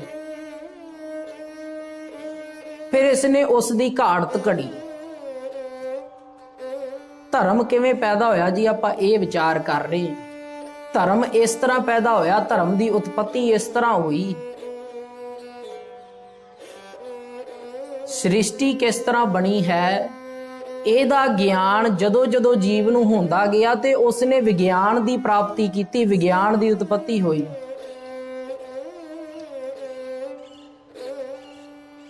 ਇਸ ਤਰ੍ਹਾਂ ਵਿਗਿਆਨ ਦੀ ਉਤਪਤੀ ਹੋਈ, ਵਿਗਿਆਨ ਪੈਦਾ ਹੋਇਆ ਕਿ ਸ੍ਰਿਸ਼ਟੀ ਇੱਕ ਕਣ ਤੋਂ, ਇੱਕ ਅਣੂ ਤੋਂ, ਇੱਕ ਛੋਟੇ ਤੋਂ ਛੋਟੇ ਪਦਾਰਥ ਤੋਂ ਬਣੀ ਹੈ, ਜਿਸ ਨੂੰ ਅਣੂ ਕਿਹਾ ਜਾਂਦਾ ਹੈ। ਛੋਟੇ ਤੋਂ ਛੋਟੇ ਤੱਤ ਤੋਂ ਬਣੀ। ਵਿਗਿਆਨੀ ਇਸੇ ਆਧਾਰ ਤੇ ਗੱਲ ਕਰਦੇ ਨੇ ਕਿ ਸੰਸਾਰ ਵਿੱਚ ਜਿੰਨੇ ਵੀ ਪਦਾਰਥ ਨੇ, ਕੁਝ ਵੀ ਚੀਜ਼ ਹੈ, ਭਾਵੇਂ ਸਰੀਰ ਬਣਿਆ, ਭਾਵੇਂ ਕੋਈ ਹੋਰ ਵਸਤੂ ਬਣੀ ਹੈ, ਭਾਵੇਂ ਪੇੜ ਪੌਦੇ ਜੀਵ ਜੰਤੂ ਨੇ, ਉਹ ਤੱਤਾਂ ਤੋਂ ਬਣੇ ਨੇ। ਤੇ ਤੱਤ ਜਿਹੜੇ ਨੇ ਉਹ ਛੋਟੇ ਛੋਟੇ ਕਣਾਂ ਤੋਂ, ਛੋਟੇ ਛੋਟੇ ਅਣੂਆਂ ਤੋਂ ਬਣੇ, ਜਿਨ੍ਹਾਂ ਨੂੰ ਸੂਖਮ ਅਣੂ ਕਿਹਾ ਜਾਂਦਾ ਹੈ, ਜਿਨ੍ਹਾਂ ਨੂੰ ਮਾਈਕਰੋਸਕੋਪ ਦੇ ਰਾਹੀਂ ਵੇਖਿਆ ਜਾਂਦਾ ਹੈ। ਤੇ ਜਿਹੜਾ ਬ੍ਰਹਮ ਦਾ ਗਿਆਨ ਹੈ, ਉਹ ਗੁਰੂ ਪਿਆਰਿਓ ਇਸ ਗੱਲ ਤੇ ਖੜਾ ਆ ਕਿ ਸ੍ਰਿਸ਼ਟੀ ਦੇ ਪਿੱਛੇ ਸ਼ਕਤੀ ਕਿਹੜੀ ਕੰਮ ਕਰ ਰਹੀ ਹੈ। ਇਸੇ ਕਰਕੇ ਬ੍ਰਹਮ ਦੇ ਗਿਆਨ ਨੂੰ ਫਿਲਾਸਫੀ ਭਾਵ ਰਹੱਸ ਕਿਹਾ ਜਾਂਦਾ। ਧੰਨ ਸ਼੍ਰੀ ਗੁਰੂ ਗ੍ਰੰਥ ਸਾਹਿਬ ਪਾਤਸ਼ਾਹ ਮਹਾਰਾਜ ਦੀ ਜਿੰਨੀ ਬਾਣੀ ਆ, ਉਹ ਰਹੱਸ ਤੇ ਖੜੀ ਹੈ। ਪਿੱਛੇ ਕੋਈ ਰਹੱਸ ਵਰਤ ਰਿਹਾ, ਪਿੱਛੇ ਕੋਈ ਗਿਆਨ ਵਰਤ ਰਿਹਾ ਹੈ। ਕਾਰਨ ਕੀ ਕਿ ਇਹ ਬਾਣੀ ਉਸ ਦੇ ਨਾਲ ਜੋੜਦੀ ਜੋ ਸ੍ਰਿਸ਼ਟੀ ਨੂੰ ਚਲਾ ਰਿਹਾ ਹੈ। ਸ੍ਰਿਸ਼ਟੀ ਤੋਂ ਪਰਾਂ ਦੀ ਗੱਲ ਹੈ, ਜੋ ਸ੍ਰਿਸ਼ਟੀ ਨੂੰ ਚਲਾ ਰਿਹਾ ਉਹਦੇ ਨਾਲ ਜੋੜਦੀ ਹੈ। ਸਧਾਰਨ ਜੇ ਆਪਾਂ ਉਦਾਹਰਣ ਲੈ ਕੇ ਇਸ ਵਿਚਾਰ ਨੂੰ ਸਮਝਣ ਦਾ ਯਤਨ ਕਰੀਏ, ਜੇ ਆਪਾਂ ਇੱਕ ਬਰਤਨ ਲਈਏ ਘੜੇ ਦਾ ਜੀ, ਘੜੇ ਨੂੰ ਲੈ ਕਰਕੇ ਤੇ ਆਪਾਂ ਉਹਦੇ ਅੰਦਰ ਉਹਨੂੰ ਤੋੜ ਕੇ ਤੇ ਆਪਾਂ ਉਹਦੀ ਪਰਖ, ਉਹਦੀ ਜਾਂਚ ਕਰਨੀ ਸ਼ੁਰੂ ਕਰ ਦਈਏ। ਉਹਨੂੰ ਅਸੀਂ ਵੇਖਣਾ ਚਾਖਣਾ ਸ਼ੁਰੂ ਕਰ ਦਈਏ ਕਿ ਭਾਈ ਇਹ ਬਣਿਆ ਕਿਵੇਂ ਹੈ। ਤੇ ਇੱਕ ਤੇ ਜਿਹੜਾ ਮਨੁੱਖ ਹੈ, ਦੋ ਤਰ੍ਹਾਂ ਦੇ ਜੀਵ ਨੇ ਸੰਸਾਰ ਦੇ ਉੱਤੇ। ਇੱਕ ਉਹ ਮਨੁੱਖ ਨੇ ਜਿਹੜੇ ਹੁਣ ਘੜੇ ਨੂੰ ਤੋੜ ਕੇ ਤੇ ਘੜੇ ਦੇ ਵਿੱਚੋਂ ਕੁਝ ਪ੍ਰਾਪਤ ਕਰਨ ਦੀ ਕੋਸ਼ਿਸ਼ ਕਰ ਰਹੇ ਕਿ ਭਾਈ ਇਹਦੇ ਵਿੱਚ ਕੀ ਕੀ ਤੱਤ ਪਏ ਆ। ਹੁਣ ਘੜੇ ਨੂੰ ਤੋੜਿਆ, ਉਹ ਮਿੱਟੀ ਬਣ ਗਿਆ ਤੇ ਅਸੀਂ ਇਹ ਅਨੁਮਾਨ ਲਾਇਆ ਕਿ ਭਾਈ ਇਹ ਮਿੱਟੀ ਤੋਂ ਬਣਿਆ ਹੈ। ਇਹ ਅਨੁਮਾਨ ਲਾਇਆ ਜੀ। ਇਹ ਅਨੁਮਾਨ ਹੋ ਸਕਦਾ ਸਾਡਾ ਕੱਚਾ ਹੈ, ਕਿਉਂਕਿ ਘੜਾ ਕੇਵਲ ਮਿੱਟੀ ਤੋਂ ਨਹੀਂ ਬਣਿਆ। ਦੂਜਾ ਪੁਰਖ ਉਹ ਹੈ ਜਿਹੜਾ ਥੋੜਾ ਸੂਝਵਾਨ, ਥੋੜਾ ਸਿਆਣਾ ਹੈ। ਉਸਨੇ ਕੀ ਕੀਤਾ, ਉਹ ਘੜੇ ਨੂੰ ਲੈ ਕਰਕੇ ਆਪਣੇ ਕੋਲ ਰੱਖ ਕੇ ਪਹਿਲਾਂ ਸੋਚਦਾ ਕਿ ਭਾਈ ਇਹ ਬਣਿਆ ਕਿਵੇਂ ਆ। ਫਿਰ ਉਸਨੇ ਘੜੇ ਨੂੰ ਤੋੜਿਆ ਨਹੀਂ, ਉਹ ਘੜੇ ਨੂੰ ਘੁਮਿਆਰ ਦੇ ਪਾਸ ਲੈ ਕੇ ਗਿਆ। ਉਹ ਘੜੇ ਨੂੰ ਘੁਮਿਆਰ ਦੇ ਪਾਸ ਲੈ ਕੇ ਗਿਆ। ਭਾਈ ਘੁਮਿਆਰ ਨੂੰ ਪੁੱਛਿਆ ਕਿ ਵੀਰਾ ਘੜਾ ਤੂੰ ਕਿਸ ਤਰ੍ਹਾਂ ਬਣਾਇਆ ਆ। ਉਹਨੇ ਅੱਗੋਂ ਦੱਸਿਆ, ਭਾਈ ਇਹਦੇ ਵਿੱਚ ਪਹਿਲਾਂ ਮੈਂ ਮਿੱਟੀ ਪਾਈ ਆ, ਮਿੱਟੀ ਦੇ ਵਿੱਚ ਫਿਰ ਮੈਂ ਪਾਣੀ ਪਾਇਆ, ਇਹਨੂੰ ਗਾਰਾ ਬਣਾਇਆ, ਗਾਰਾ ਬਣਾ ਕੇ ਮਿੱਟੀ ਦਾ ਲੇਪ ਬਣਾ ਕੇ ਤੇ ਉਸ ਨੂੰ ਮੈਂ ਚੱਕੇ ਦੇ ਚੱਕ ਦੇ ਉੱਤੇ ਚਾੜ ਕੇ ਫਿਰ ਥੱਲੇ ਉਹਨੂੰ ਤਪਾ ਕੇ ਤੇ ਕਈ ਤਰ੍ਹਾਂ ਦੇ ਸਾਧਨਾਂ ਦੇ ਨਾਲ ਇਹਨੂੰ ਬਣਾਇਆ। ਇਹਦੇ ਵਿੱਚ ਕੱਲੀ ਮਿੱਟੀ ਨਹੀਂ ਪਈ। ਇਹ ਕਿਹਨੇ ਦੱਸਿਆ? ਘੁਮਿਆਰ ਨੇ। ਭਾਵ ਗਿਆਨ ਕਿਹਦੇ ਕੋਲ ਹੈ? ਘੁਮਿਆਰ ਦੇ ਕੋਲ। ਹੁਣ ਜਿਹੜੇ ਸੰਸਾਰ ਦੇ ਵਿਗਿਆਨੀ ਨੇ ਜੀ, ਉਹ ਘੜੇ ਨੂੰ ਤੋੜ ਕੇ ਵੇਖ ਰਹੇ ਆ ਕਿ ਘੜਾ ਬਣਿਆ ਕਿਵੇਂ, ਸ੍ਰਿਸ਼ਟੀ ਨੂੰ ਤੋੜ ਕੇ ਵੇਖ ਰਹੇ ਨੇ। ਪਰ ਗੁਰੂ ਪਾਤਸ਼ਾਹ ਜੀ ਕਹਿੰਦੇ, ਭਾਈ ਤੁਸੀਂ ਸਿੱਧਾ ਉਸ ਅਕਾਲ ਪੁਰਖ ਦੇ ਨਾਲ ਜੁੜੋ, ਉਹ ਆਪੇ ਗਿਆਨ ਦੇ ਦੇਵੇਗਾ ਕਿ ਇਹ ਸ੍ਰਿਸ਼ਟੀ ਪੈਦਾ ਕਿਸ ਤਰ੍ਹਾਂ ਹੋਈ ਹੈ। ਜਪਜੀ ਸਾਹਿਬ ਦੀ ਬਾਣੀ ਪੜ੍ਹਦੇ ਆ ਆਪਾਂ, ਇਹਦੇ ਵਿੱਚ ਕੋਈ ਦੋ ਰਾਏ ਨਹੀਂ ਕਿ ਅਕਾਲ ਪੁਰਖ ਦੇ ਨਾਲ ਜੁੜਿਆ ਸ੍ਰਿਸ਼ਟੀ ਕਿਸ ਤਰ੍ਹਾਂ ਪੈਦਾ ਹੋਈ, ਸ੍ਰਿਸ਼ਟੀ ਨੂੰ ਚਲਾ ਕੌਣ ਰਿਹਾ, ਸ੍ਰਿਸ਼ਟੀ ਨੂੰ ਬਣਾ ਕੌਣ ਰਿਹਾ। ਇਹ ਸਭ ਚੀਜ਼ਾਂ ਦਾ ਗਿਆਨ ਪ੍ਰਾਪਤ ਹੁੰਦਾ ਹੈ। ਜਪਜੀ ਸਾਹਿਬ ਦੀ ਬਾਣੀ ਪੜ੍ਹਦੇ ਆ ਜੀ, ਮੈਂ ਗੁਰਬਾਣੀ ਦੇ ਵਿੱਚੋਂ ਫਰਮਾਨ ਦੇ ਕੇ ਆਪ ਸਭਨਾਂ ਨੂੰ ਇਸ ਗੱਲ ਦੀ ਗਵਾਹੀ ਦਵਾਂਗਾ। ਗੁਰਦੇਵ ਜੀ ਕਹਿੰਦੇ, ਮੰਨੈ ਸਗਲ ਭਵਨ ਕੀ ਸੁਧ। ਕਹਿੰਦੇ ਮੰਨੈ ਸਗਲ ਭਵਨ ਕੀ ਸੁਧ। ਕੇਵਲ ਇੱਕ ਭਵਨ ਨਹੀਂ, ਤਿੰਨਾਂ ਭਵਨਾਂ ਦੀ ਸੋਝੀ। ਤਿੰਨ ਭਵਨ ਨੇ ਜੀ ਮੰਨੇ ਜਾਂਦੇ ਸੰਸਾਰ ਦੇ ਉੱਤੇ। ਮਾਤ ਲੋਕ ਜਿਸ ਤੇ ਆਪਾਂ ਰਹਿ ਰਹੇ ਹਾਂ, ਪਾਤਾਲ ਲੋਕ ਜਿਹੜਾ ਇਸ ਤੋਂ ਹੇਠਾਂ ਮੰਨਿਆ ਜਾਂਦਾ, ਜਿਹਦੇ ਵਿੱਚ ਦੈਤ ਰਹਿੰਦੇ ਆ, ਆਖਿਆ ਜਾਂਦਾ ਹੈ ਵਿਦਵਾਨਾਂ ਵੱਲੋਂ। ਤੇ ਇੱਕ ਹੈ ਸਵਰਗ ਲੋਕ, ਜਿਸ ਦੇ ਇਹ ਜਿਹੜਾ ਇਸ ਤੋਂ ਉੱਪਰ ਦੀ ਸ਼ੈ ਹੈ, ਜਿੱਥੇ ਦੇਵਤਾ ਲੋਕ ਰਹਿੰਦੇ ਆ। ਤਿੰਨ ਲੋਕ ਮੰਨੇ ਨੇ ਸੰਸਾਰ ਦੇ ਉੱਤੇ। ਤੇ ਪਾਤਸ਼ਾਹ ਜੀ ਕਹਿੰਦੇ ਮੰਨੈ ਸਗਲ ਭਵਨ ਕੀ ਸੁਧ, ਕਹਿੰਦੇ ਸਾਰੇ ਭਵਨਾਂ ਦੀ ਸੁਧ, ਸਾਰੇ ਭਵਨਾਂ ਦੀ ਗੱਲ ਬੁੱਧੀ ਪ੍ਰਾਪਤ ਹੋ ਜਾਂਦੀ ਹੈ ਕਿ ਇਹ ਸਾਰੇ ਸਭ ਭਵਨ ਪੈਦਾ ਕਿਵੇਂ ਹੋਏ। ਹੁਣ ਸੁਣਿਆਂ ਦੀ ਪੌੜੀਆਂ ਦੀ ਗੱਲ ਕਰੀਏ ਤੇ ਸੁਣਿਆਂ ਵਾਲੀ ਪੌੜੀਆਂ 'ਚ ਪਾਤਸ਼ਾਹ ਜੀ ਕਹਿੰਦੇ ਸੁਣਿਆ ਸਿੱਧ ਪੀਰ ਸੁਰਨਾਥ, ਸੁਣਿਆ ਧਰਤ ਧਵਲੇ ਆਕਾਸ। ਕਹਿੰਦੇ ਭਾਈ ਸੁਣਨ ਦੇ ਨਾਲ ਸਿੱਧ ਪੀਰ ਸੁਰ ਤੇ ਨਾਥ ਇਹ ਸਾਰੇ ਕੇਵਲ ਬਾਣੀ ਨੂੰ ਸੁਣਨ ਦੇ ਨਾਲ ਹੀ ਬਣੇ ਆ। ਇਹ ਨਾਮ ਨੂੰ, ਇਹ ਅਕਾਲ ਪੁਰਖ ਦੀ ਆਵਾਜ਼ ਨੂੰ, ਅਕਾਲ ਪੁਰਖ ਦੇ ਨਾਦ ਨੂੰ ਸੁਣਨ ਕਰਕੇ ਬਣੇ ਆ। ਸੁਣਿਆ ਸਿੱਧ ਪੀਰ ਸੁਰਨਾਥ, ਸੁਣਿਆ ਧਰਤ ਧਵਲੇ, ਕਹਿੰਦੇ ਸੁਣਨ ਦੇ ਨਾਲ ਕੇਵਲ ਆ ਬਾਣੀ ਨੂੰ ਸੁਣ ਲਈਏ ਤੇ ਬਾਣੀ ਨੂੰ ਸੁਣਨਾ ਗੁਰੂ ਪਿਆਰਿਓ ਧਿਆਨ ਦੇ ਨਾਲ ਹੈ, ਕੰਨਾਂ ਦੇ ਨਾਲ ਨਹੀਂ। ਕੰਨਾਂ ਦੇ ਪਿੱਛੇ ਇੱਕ ਸ਼ਕਤੀ ਕੰਮ ਕਰ ਰਹੀ ਜਿਹਨੂੰ ਕਹਿੰਦੇ ਧਿਆਨ। ਜਦੋਂ ਆਪਾਂ ਕਿਸੇ ਕੋਲੋਂ ਕੋਈ ਗੱਲ ਸੁਣਦੇ ਆ ਜੀ, ਗੱਲ ਸੁਣਦਿਆਂ ਸਾਡਾ ਧਿਆਨ ਕਿਸੇ ਹੋਰ ਪਾਸੇ ਵੱਲ ਜਾਂਦਾ, ਆਪਾਂ ਇੱਕਦਮ ਰੁਕ ਕੇ ਉਸ ਨੂੰ ਆਖਦੇ ਆ ਭਾਈ ਪੁਰਖਾ ਇਹ ਗੱਲ ਦੁਬਾਰਾ ਕਹੀ। ਉਹ ਕਹਿੰਦਾ ਭਾਈ ਕਿਉਂ, ਗੱਲ ਤੇ ਮੈਂ ਲਗਾਤਾਰ ਲੜੀਵਾਰ ਕਹਿ ਰਿਹਾ ਤੇ ਤੂੰ ਸੁਣੀ ਨਹੀਂ। ਤੇ ਫਿਰ ਕਹਿਣਾ ਪੈਂਦਾ ਭਾਈ ਮੇਰਾ ਨਾ ਧਿਆਨ ਕਿਸੇ ਹੋਰ ਪਾਸੇ ਚਲਾ ਗਿਆ ਸੀ, ਭਾਵ ਕੰਨ ਨਹੀਂ ਸੁਣ ਰਹੇ, ਸੁਣ ਸਾਡਾ ਧਿਆਨ ਰਿਹਾ ਵਾ। ਜੇ ਆਪਾਂ ਬਾਣੀ ਦੀ ਵਿਚਾਰ ਨੂੰ ਜਾਂ ਵੇਦਾਂ ਦੀ, ਸ਼ਾਸਤਰਾਂ ਦੀ ਜਾਂ ਗ੍ਰੰਥਾਂ ਦੀ, ਧਾਰਮਿਕ ਗ੍ਰੰਥਾਂ ਦੀ ਵਿਚਾਰ ਨੂੰ, ਗਿਆਨ ਨੂੰ ਧਿਆਨ ਲਗਾ ਕਰਕੇ ਸੁਣ ਲਈਏ ਤੇ ਗੁਰਦੇਵ ਜੀ ਕਹਿੰਦੇ ਸੁਣਿਆ ਸਿੱਧ ਪੀਰ ਸੁਰਨਾਥ, ਸੁਣਿਆ ਧਰਤ ਧਵਲੇ ਆਕਾਸ਼। ਇਸ ਗੱਲ ਦੀ ਸਿੱਧੀ ਵਿਗਿਆਨੀਆਂ ਨੂੰ ਨਹੀਂ ਪ੍ਰਾਪਤ ਹੋਈ ਕਿ ਸ੍ਰਿਸ਼ਟੀ ਕਿਵੇਂ ਪੈਦਾ ਹੋਈ ਹੈ। ਇਸ ਗੱਲ ਦੀ ਵਿਚਾਰ ਉਹਨਾਂ ਨੂੰ ਪ੍ਰਾਪਤ ਹੋਈ ਜਿਹੜੇ ਸਿੱਧਾ ਘੁਮਿਆਰ ਦੇ ਕੋਲ ਗਏ, ਉਹਨਾਂ ਨੂੰ ਜਾ ਕੇ ਪੁੱਛਿਆ ਭਾਈ ਇਹ ਸ੍ਰਿਸ਼ਟੀ, ਇਹ ਘੜਾ ਤੂੰ ਕਿਵੇਂ ਬਣਾਇਆ ਹੈ। ਪ੍ਰਾਪਤੀ ਉਹਨਾਂ ਨੂੰ ਹੋਈ। ਫਿਰ ਅੱਗੋਂ ਘੁਮਿਆਰ ਨੇ ਦੱਸਿਆ ਭਾਈ ਮੈਂ ਇਸ ਤਰ੍ਹਾਂ ਬਣਾਇਆ, ਇਹਦੇ ਵਿੱਚ ਪਾਣੀ ਪਾਇਆ, ਇਹਨੂੰ ਮਿੱਟੀ ਨੂੰ ਲੈ ਕੇ ਉਹਦੇ ਵਿੱਚ ਪਾਣੀ ਪਾ ਕੇ ਉਹਨੂੰ ਗਾਰਾ, ਹੋਰ ਤਰ੍ਹਾਂ ਕਈ ਕਾਰਜ ਕਰਕੇ ਇਸ ਤਰ੍ਹਾਂ ਮੈਂ ਘੜਾ ਤਿਆਰ ਕੀਤਾ। ਸੁਣਿਆ ਧਰਤ ਧਵਲੇ, ਧਰਤ ਧਵਲ ਆਕਾਸ਼, ਕਹਿੰਦੇ ਜਿਹੜਾ ਧਰਤੀ ਦੇ ਹੇਠਾਂ ਬਲਦ ਮੰਨਿਆ ਜਾਂਦਾ ਸੀ ਪੁਰਾਣੇ ਸਮੇਂ ਦੇ ਅੰਦਰ, ਉਸ ਧਵਲ ਦੀ, ਉਸ ਬਲਦ ਦੀ ਵਿਚਾਰ ਵੀ ਬਾਣੀ ਨੂੰ ਸੁਣਨ ਦੇ ਨਾਲ ਸਾਡੀ ਸਮਝ ਦੇ ਵਿੱਚ ਆ ਜਾਂਦੀ। ਕਿਵੇਂ ਜੀ? ਅੱਜ ਸੰਸਾਰ ਦੇ ਵਿੱਚ ਵਿਗਿਆਨੀ ਕਹਿੰਦੇ ਆ ਕਿ ਧਰਤੀ ਆਪਣੇ ਅਕਸ਼ ਦੇ ਉੱਪਰ ਟਿਕੀ, ਇਹਦੇ ਥੱਲੇ ਕੋਈ ਬਲਦ ਨਹੀਂ ਹੈ। ਗੁਰੂ ਨਾਨਕ ਪਾਤਸ਼ਾਹ ਜੀ ਨੇ ਉਸ ਸਮੇਂ, ਜਿਸ ਸਮੇਂ ਪਹਿਲੀ ਵਾਰੀ ਬਾਣੀ ਦੀ ਆਰੰਭਤਾ ਹੋਈ, ਜਦੋਂ ਪਾਤਸ਼ਾਹ ਜੀ ਨੇ ਆਖਿਆ ਇੱਕ ਓੰਕਾਰ, ਤੇ ਉਸੇ ਜਪਜੀ ਸਾਹਿਬ ਦੀ ਬਾਣੀ ਵਿੱਚ ਪਾਤਸ਼ਾਹ ਜੀ ਕਹਿੰਦੇ ਪੰਜ ਪ੍ਰਵਾਨ ਪੰਜ ਪ੍ਰਧਾਨ, ਪੰਚੇ ਪਾਵੈ ਦਰਗਹਿ ਮਾਨ, ਪੰਚੇ ਸੋਹੇ ਦਰ ਰਾਜਾਨ, ਪੰਚਾ ਕਾ ਗੁਰ ਏਕ ਧਿਆਨ, ਜੇ ਕੋ ਕਹੈ ਕਰੈ ਵਿਚਾਰ, ਕਰਤੇ ਕਹਿ ਕਰਨਾ ਨਹੀਂ ਸੁਮਾਰ। ਉੱਥੇ ਗੁਰਦੇਵ ਜੀ ਕਹਿੰਦੇ ਜੇ ਕੋ ਬੁੱਝੈ ਹੋਵੇ ਸਚਿਆਰ, ਧਵਲੇ ਉੱਪਰ ਕੇਤਾ ਭਾਰ। ਕਹਿੰਦੇ ਭਾਈ ਸੰਸਾਰ ਕਹਿੰਦਾ ਆ ਕਿ ਧਰਤੀ ਕਿਸੇ ਬਲਦ ਨੇ ਚੁੱਕੀ ਹੋਈ ਆ, ਕਹਿੰਦੇ ਅਸੀਂ ਸੱਚ ਮੰਨ ਲਵਾਂਗੇ, ਇਸ ਗੱਲ ਨੂੰ ਅਸੀਂ ਕੋਈ ਦੋ ਰਾਏ ਨਹੀਂ, ਕਹਿੰਦੇ ਸੱਚ ਮੰਨ ਲਵਾਂਗੇ, ਝੁਠਲਾਉਂਦੇ ਨਹੀਂ। ਕਹਿੰਦੇ ਇੱਕ ਗੱਲ ਦੱਸ ਦਿਓ, ਜੇ ਕੋ ਬੁੱਝੈ, ਜੇ ਕੋਈ ਇਸ ਗੱਲ ਨੂੰ ਸਮਝ ਲਵੇ ਤੇ ਅਸੀਂ ਉਹਨੂੰ ਸਚਿਆਰ ਕਵਾਂਗੇ ਕਿ ਭਾਈ ਹਾਂ ਵਾਕਈ ਬਲਦ ਨੇ ਧਰਤੀ ਚੁੱਕੀ। ਕਹਿੰਦੇ ਜੇ ਕੋ ਬੁੱਝੈ ਹੋਵੇ ਸਚਿਆਰ, ਧਵਲੇ ਉੱਪਰ ਕੇਤਾ ਭਾਰ। ਕਹਿੰਦੇ ਭਾਈ ਇੱਕ ਬਲਦ ਕਿੰਨਾ ਕੁ ਭਾਰ ਚੁੱਕ ਸਕਦਾ ਹੈ? ਏਡੀ ਵੱਡੀ ਸਾਡੀ ਸ੍ਰਿਸ਼ਟੀ, ਇੱਕ ਬਲਦ ਕਿੰਨੇ 2 4 5 ਬੰਦਿਆਂ ਦਾ ਭਾਰ ਚੁੱਕ ਲਵੇਗਾ, ਜਾਂ 2 4 5 ਮਕਾਨਾਂ ਦਾ, ਘਰਾਂ ਦਾ ਭਾਰ ਚੁੱਕ ਲਵੇਗਾ। ਹੈ ਤੇ ਇਹ ਵੀ ਅਤਕਥ ਨਹੀਂ, ਕਿਤੇ ਇੱਕ ਮਕਾਨ ਦਾ ਭਾਰ ਨਹੀਂ ਬਲਦ ਚੁੱਕ ਸਕਦਾ, ਤੇ ਕਹਿੰਦੇ ਏਡੀ ਵੱਡੀ ਸ੍ਰਿਸ਼ਟੀ ਬਲਦ ਕਿਵੇਂ ਚੁੱਕ ਸਕਦਾ ਭਾਈ? ਤੇ ਫਿਰ ਕਹਿੰਦੇ ਧਰਤੀ ਹੋਰ ਪਰੈ ਹੋਰ ਹੋਰ, ਤਿਸ ਤੇ ਭਾਰਤ ਲੈ ਕਵਣ ਜੋੜ। ਕਹਿੰਦੇ ਜੇ ਮੰਨ ਲਓ ਕਿ ਬਲਦ ਨੇ ਧਰਤੀ ਚੁੱਕੀ ਹੈ, ਅਸੀਂ ਮੰਨ ਲੈਨੇ ਆ, ਹੁਣ ਭਾਈ ਬਲਦ ਕਿਹੜੀ ਧਰਤੀ ਤੇ ਖੜਾ? ਤੇ ਜੇ ਬਲਦ ਧਰਤੀ ਤੇ ਖੜਾ ਤੇ ਫਿਰ ਉਸ ਧਰਤੀ ਨੂੰ ਕਿਹਨੇ ਚੁੱਕਿਆ? ਇਸ ਲਈ ਧਰਤੀ ਹੋਰ ਪਰੈ ਹੋਰ ਹੋਰ, ਕਹਿੰਦੇ ਉਹਦੇ ਥੱਲੇ ਫਿਰ ਹੋਰ ਧਰਤੀਆਂ ਹੋਣਗੀਆਂ, ਤੇ ਜੇ ਉਹ ਧਰਤੀ ਹੋਵੇਗੀ ਤੇ ਫਿਰ ਉਹਦੇ ਥੱਲੇ ਬਲਦ ਵੀ ਹੋਵੇਗੀ, ਤੇ ਜੇ ਬਲਦ ਹੋਵੇਗਾ ਫਿਰ ਉਹਦੇ ਥੱਲੇ ਧਰਤੀ ਵੀ ਹੋਵੇਗੀ। ਤਿਸ ਤੈ ਭਾਰਤ ਲੈ ਕਵਣ ਜੋਰ। ਤੇ ਕਹਿੰਦੇ ਜੇ ਨਹੀਂ ਧਰਤੀ ਤੇ ਫਿਰ ਬਲਦ ਦੇ ਥੱਲੇ ਕਿਹੜਾ ਭਾਰ ਹੈ, ਉਹਦੇ ਥੱਲੇ ਕਿਹੜਾ ਜ਼ੋਰ, ਬਲਦ ਕਾਹਦੇ ਉੱਪਰ ਖੜਾ ਹੈ?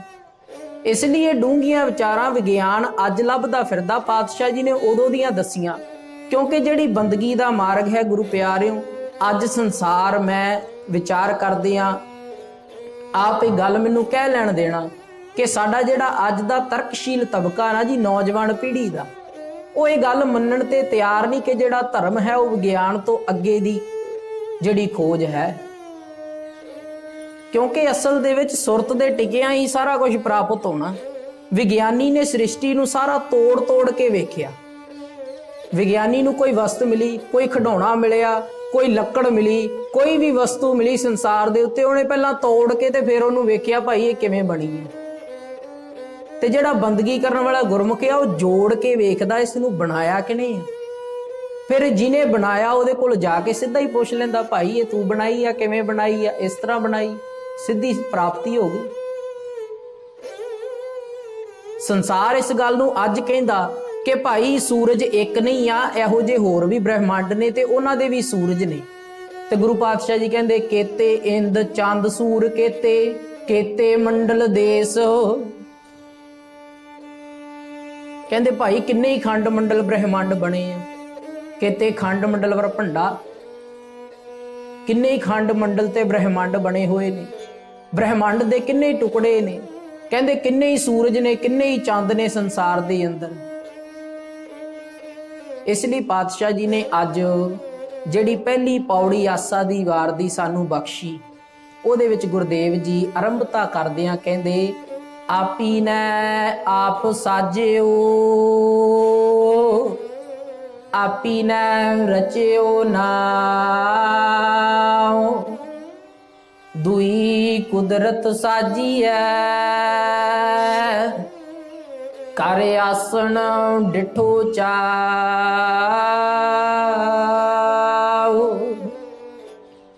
ਗੁਰਦੇਵ ਜੀ ਕਹਿੰਦੇ ਆਪੀ ਨੇ ਆਪ ਸਾਜਿਓ, ਭਾਈ ਉਹਨੇ ਆਪਣਾ ਆਪ ਆਪੇ ਬਣਾਇਆ, ਉਹਨੂੰ ਕਿਸੇ ਨੇ ਸੰਸਾਰ ਦੇ ਉੱਤੇ ਬਣਾਇਆ ਨਹੀਂ।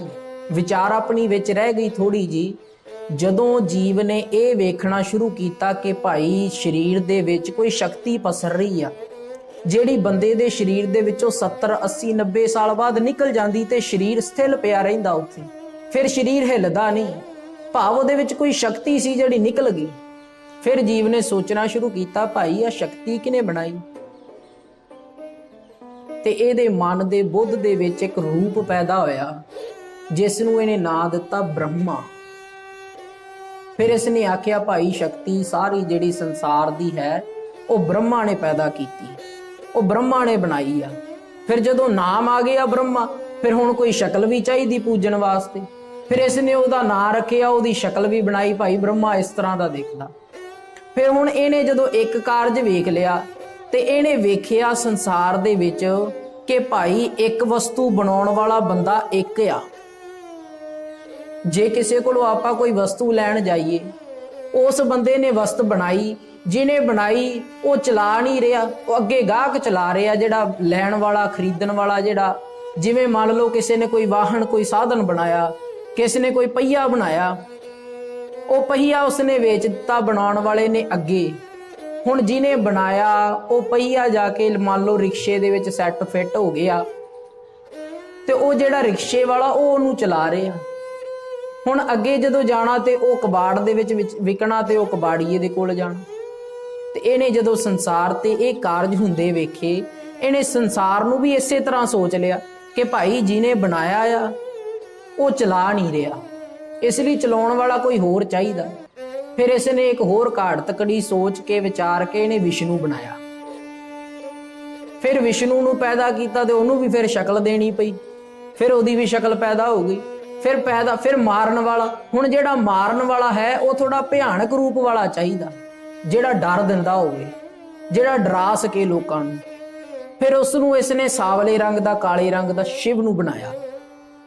ਫਿਰ ਉਸ ਦਾ ਸਰੂਪ ਵੀ ਉਸ ਤਰ੍ਹਾਂ ਦਾ ਬਣਾਇਆ ਕਿ ਭਾਈ ਇਹ ਥੋੜਾ ਡਰਾਵਣਾ ਹੈ, ਥੋੜਾ ਡਰ ਦਿੰਦਾ ਲੋਕਾਂ ਨੂੰ, ਇਹਨੂੰ ਵੇਖ ਕੇ ਲੋਕ ਡਰਦੇ। ਤੇ ਸੱਚ ਜਾਣਿਓ, ਸੰਸਾਰ ਦੇ ਅੰਦਰ ਬ੍ਰਹਮਾ ਦਾ ਕੇਵਲ ਇੱਕੋ ਇੱਕ ਮੰਦਿਰ ਜੇ, ਭਾਵ ਜਿਹਨੇ ਪੈਦਾ ਕੀਤਾ ਨਾ ਉਹਨੂੰ ਲੋਕ ਯਾਦ ਨਹੀਂ ਕਰਦੇ ਹੁੰਦੇ, ਯਾਦ ਲੋਕ ਉਸੇ ਨੂੰ ਕਰਦੇ ਨੇ ਜਿਹੜਾ ਮਾਰਦਾ ਹੋਵੇ, ਜਿਹੜਾ ਡਰ ਦਿੰਦਾ ਹੋਵੇ, ਡਰਾਉਂਦਾ ਹੋਵੇ ਨਾ ਲੋਕਾਂ ਨੂੰ, ਲੋਕ ਪੂਜਾ ਉਸੇ ਦੀ ਕਰਦੇ ਆ। ਇਸ ਲਈ शिव ਦੇ ਅੱਜ ਸੰਸਾਰ ਦੇ ਵਿੱਚ ਥਾਂ ਥਾਂ ਤੇ ਜਗ੍ਹਾ ਜਗ੍ਹਾ ਤੇ ਮੰਦਿਰ ਬਣੇ शिव जी ਦੇ, पर ब्रह्मा ਦਾ ਮੰਦਿਰ ਸੰਸਾਰ ਦੇ ਵਿੱਚ ਇੱਕੋ ਹੀ ਹੈ। ब्रह्मा ਦੀ ਪੂਜਾ ਘੱਟ ਹੁੰਦੀ ਕਿਉਂਕਿ ਉਹ ਪੈਦਾ ਕਰਨ ਵਾਲਾ, ਜਿਹੜਾ ਦਾਨ ਦੇਣ ਵਾਲਾ, ਜਿੰਦ ਦੇਣ ਵਾਲਾ, ਉਹਨੂੰ ਲੋਕ ਯਾਦ ਨਹੀਂ ਕਰਦੇ। ਜਿਹੜਾ ਮਾਰਨ ਵਾਲਾ ਐਸੋ ਕਾਲ ਬਡਾਨੀ ਰੇ, ਕਾਲ ਨੂੰ ਯਾਦ ਕਰਦੇ, ਮੌਤ ਨੂੰ ਯਾਦ ਕਰਦੇ ਆ, ਘੜੀ ਘੜੀ ਤੇ ਪਲ ਪਲ ਤੇ ਗੁਰਦੇਵ ਜੀ ਕਹਿੰਦੇ ਭਾਈ ਇਹ ਬੁੱਧ ਤੁਹਾਡੀ ਆਪਣੀ ਥਾਂ ਤੇ ਠੀਕ ਹੋਵੇਗੀ ਕਿ ਸੰਸਾਰ ਨੂੰ ਤਿੰਨ ਲੋਕ ਚਲਾ ਰਹੇ ਨੇ, ਪਰ ਇਹ ਤਿੰਨ ਵੀ ਉਸ ਅਕਾਲ ਪੁਰਖ ਦੇ ਚੇਲੇ ਨੇ। ਅੱਗੇ ਇਹ ਸ਼ਕਤੀਆਂ ਜਿਹੜੀਆਂ ਉਹ ਚੇਲੇ ਨੇ। ਹੁਣ ਜਿਵੇਂ ਇੱਕ ਸਕੂਲ ਖੁੱਲਿਆ ਹੋਵੇ ਤੇ ਸਕੂਲ ਦੇ ਵਿੱਚ ਆਪਾਂ ਕਹਿ ਲਈਏ ਕਿ ਅਸੈਸਮੈਂਟ ਲਗਾਉਣ ਵਾਲਾ ਇੱਕ ਵੱਖਰਾ ਟੀਚਰ ਹੈ, ਪੜ੍ਹਾਉਣ ਵਾਲਾ ਇੱਕ ਵੱਖਰਾ ਟੀਚਰ ਹੈ, ਤੇ ਸਾਰਿਆਂ ਦੀ ਜਿਹੜੀ ਹਾਜ਼ਰੀ ਲਗਾਉਣ ਵਾਲਾ ਇੱਕ ਵੱਖਰਾ ਟੀਚਰ ਹੈ। ਤੇ ਜੇ ਹੁਣ ਆਪਾਂ ਇਹ ਥੋੜਾ ਆਖਾਂਗੇ ਕਿ ਤਿੰਨਾਂ ਦੇ ਮਿਲ ਕੇ ਜਿਹੜਾ ਇਹ ਸਕੂਲ ਨੂੰ ਬਣਾਇਆ, ਤਿੰਨੇ ਮਿਲ ਕੇ ਸਕੂਲ ਨੂੰ ਚਲਾ ਰਹੇ ਨੇ, ਆਖਰ ਉਹਨਾਂ ਤੋਂ ਉੱਤੇ ਇੱਕ ਪ੍ਰਿੰਸੀਪਲ ਹੁੰਦਾ ਜਿਹੜਾ ਉਹਨਾਂ ਤਿੰਨਾਂ ਨੂੰ ਵੀ ਚਲਾ ਰਹੇ ਆ। ਉਹ ਤਿੰਨੇ ਉਹਦੇ ਥੱਲੇ ਕਾਰਜ ਕਰ ਰਹੇ। ਗੁਰੂ ਪਾਤਸ਼ਾਹ ਜੀ ਕਹਿੰਦੇ ਏਕਾ ਮਾਈ ਜੁਗਤ ਵਿਆਈ।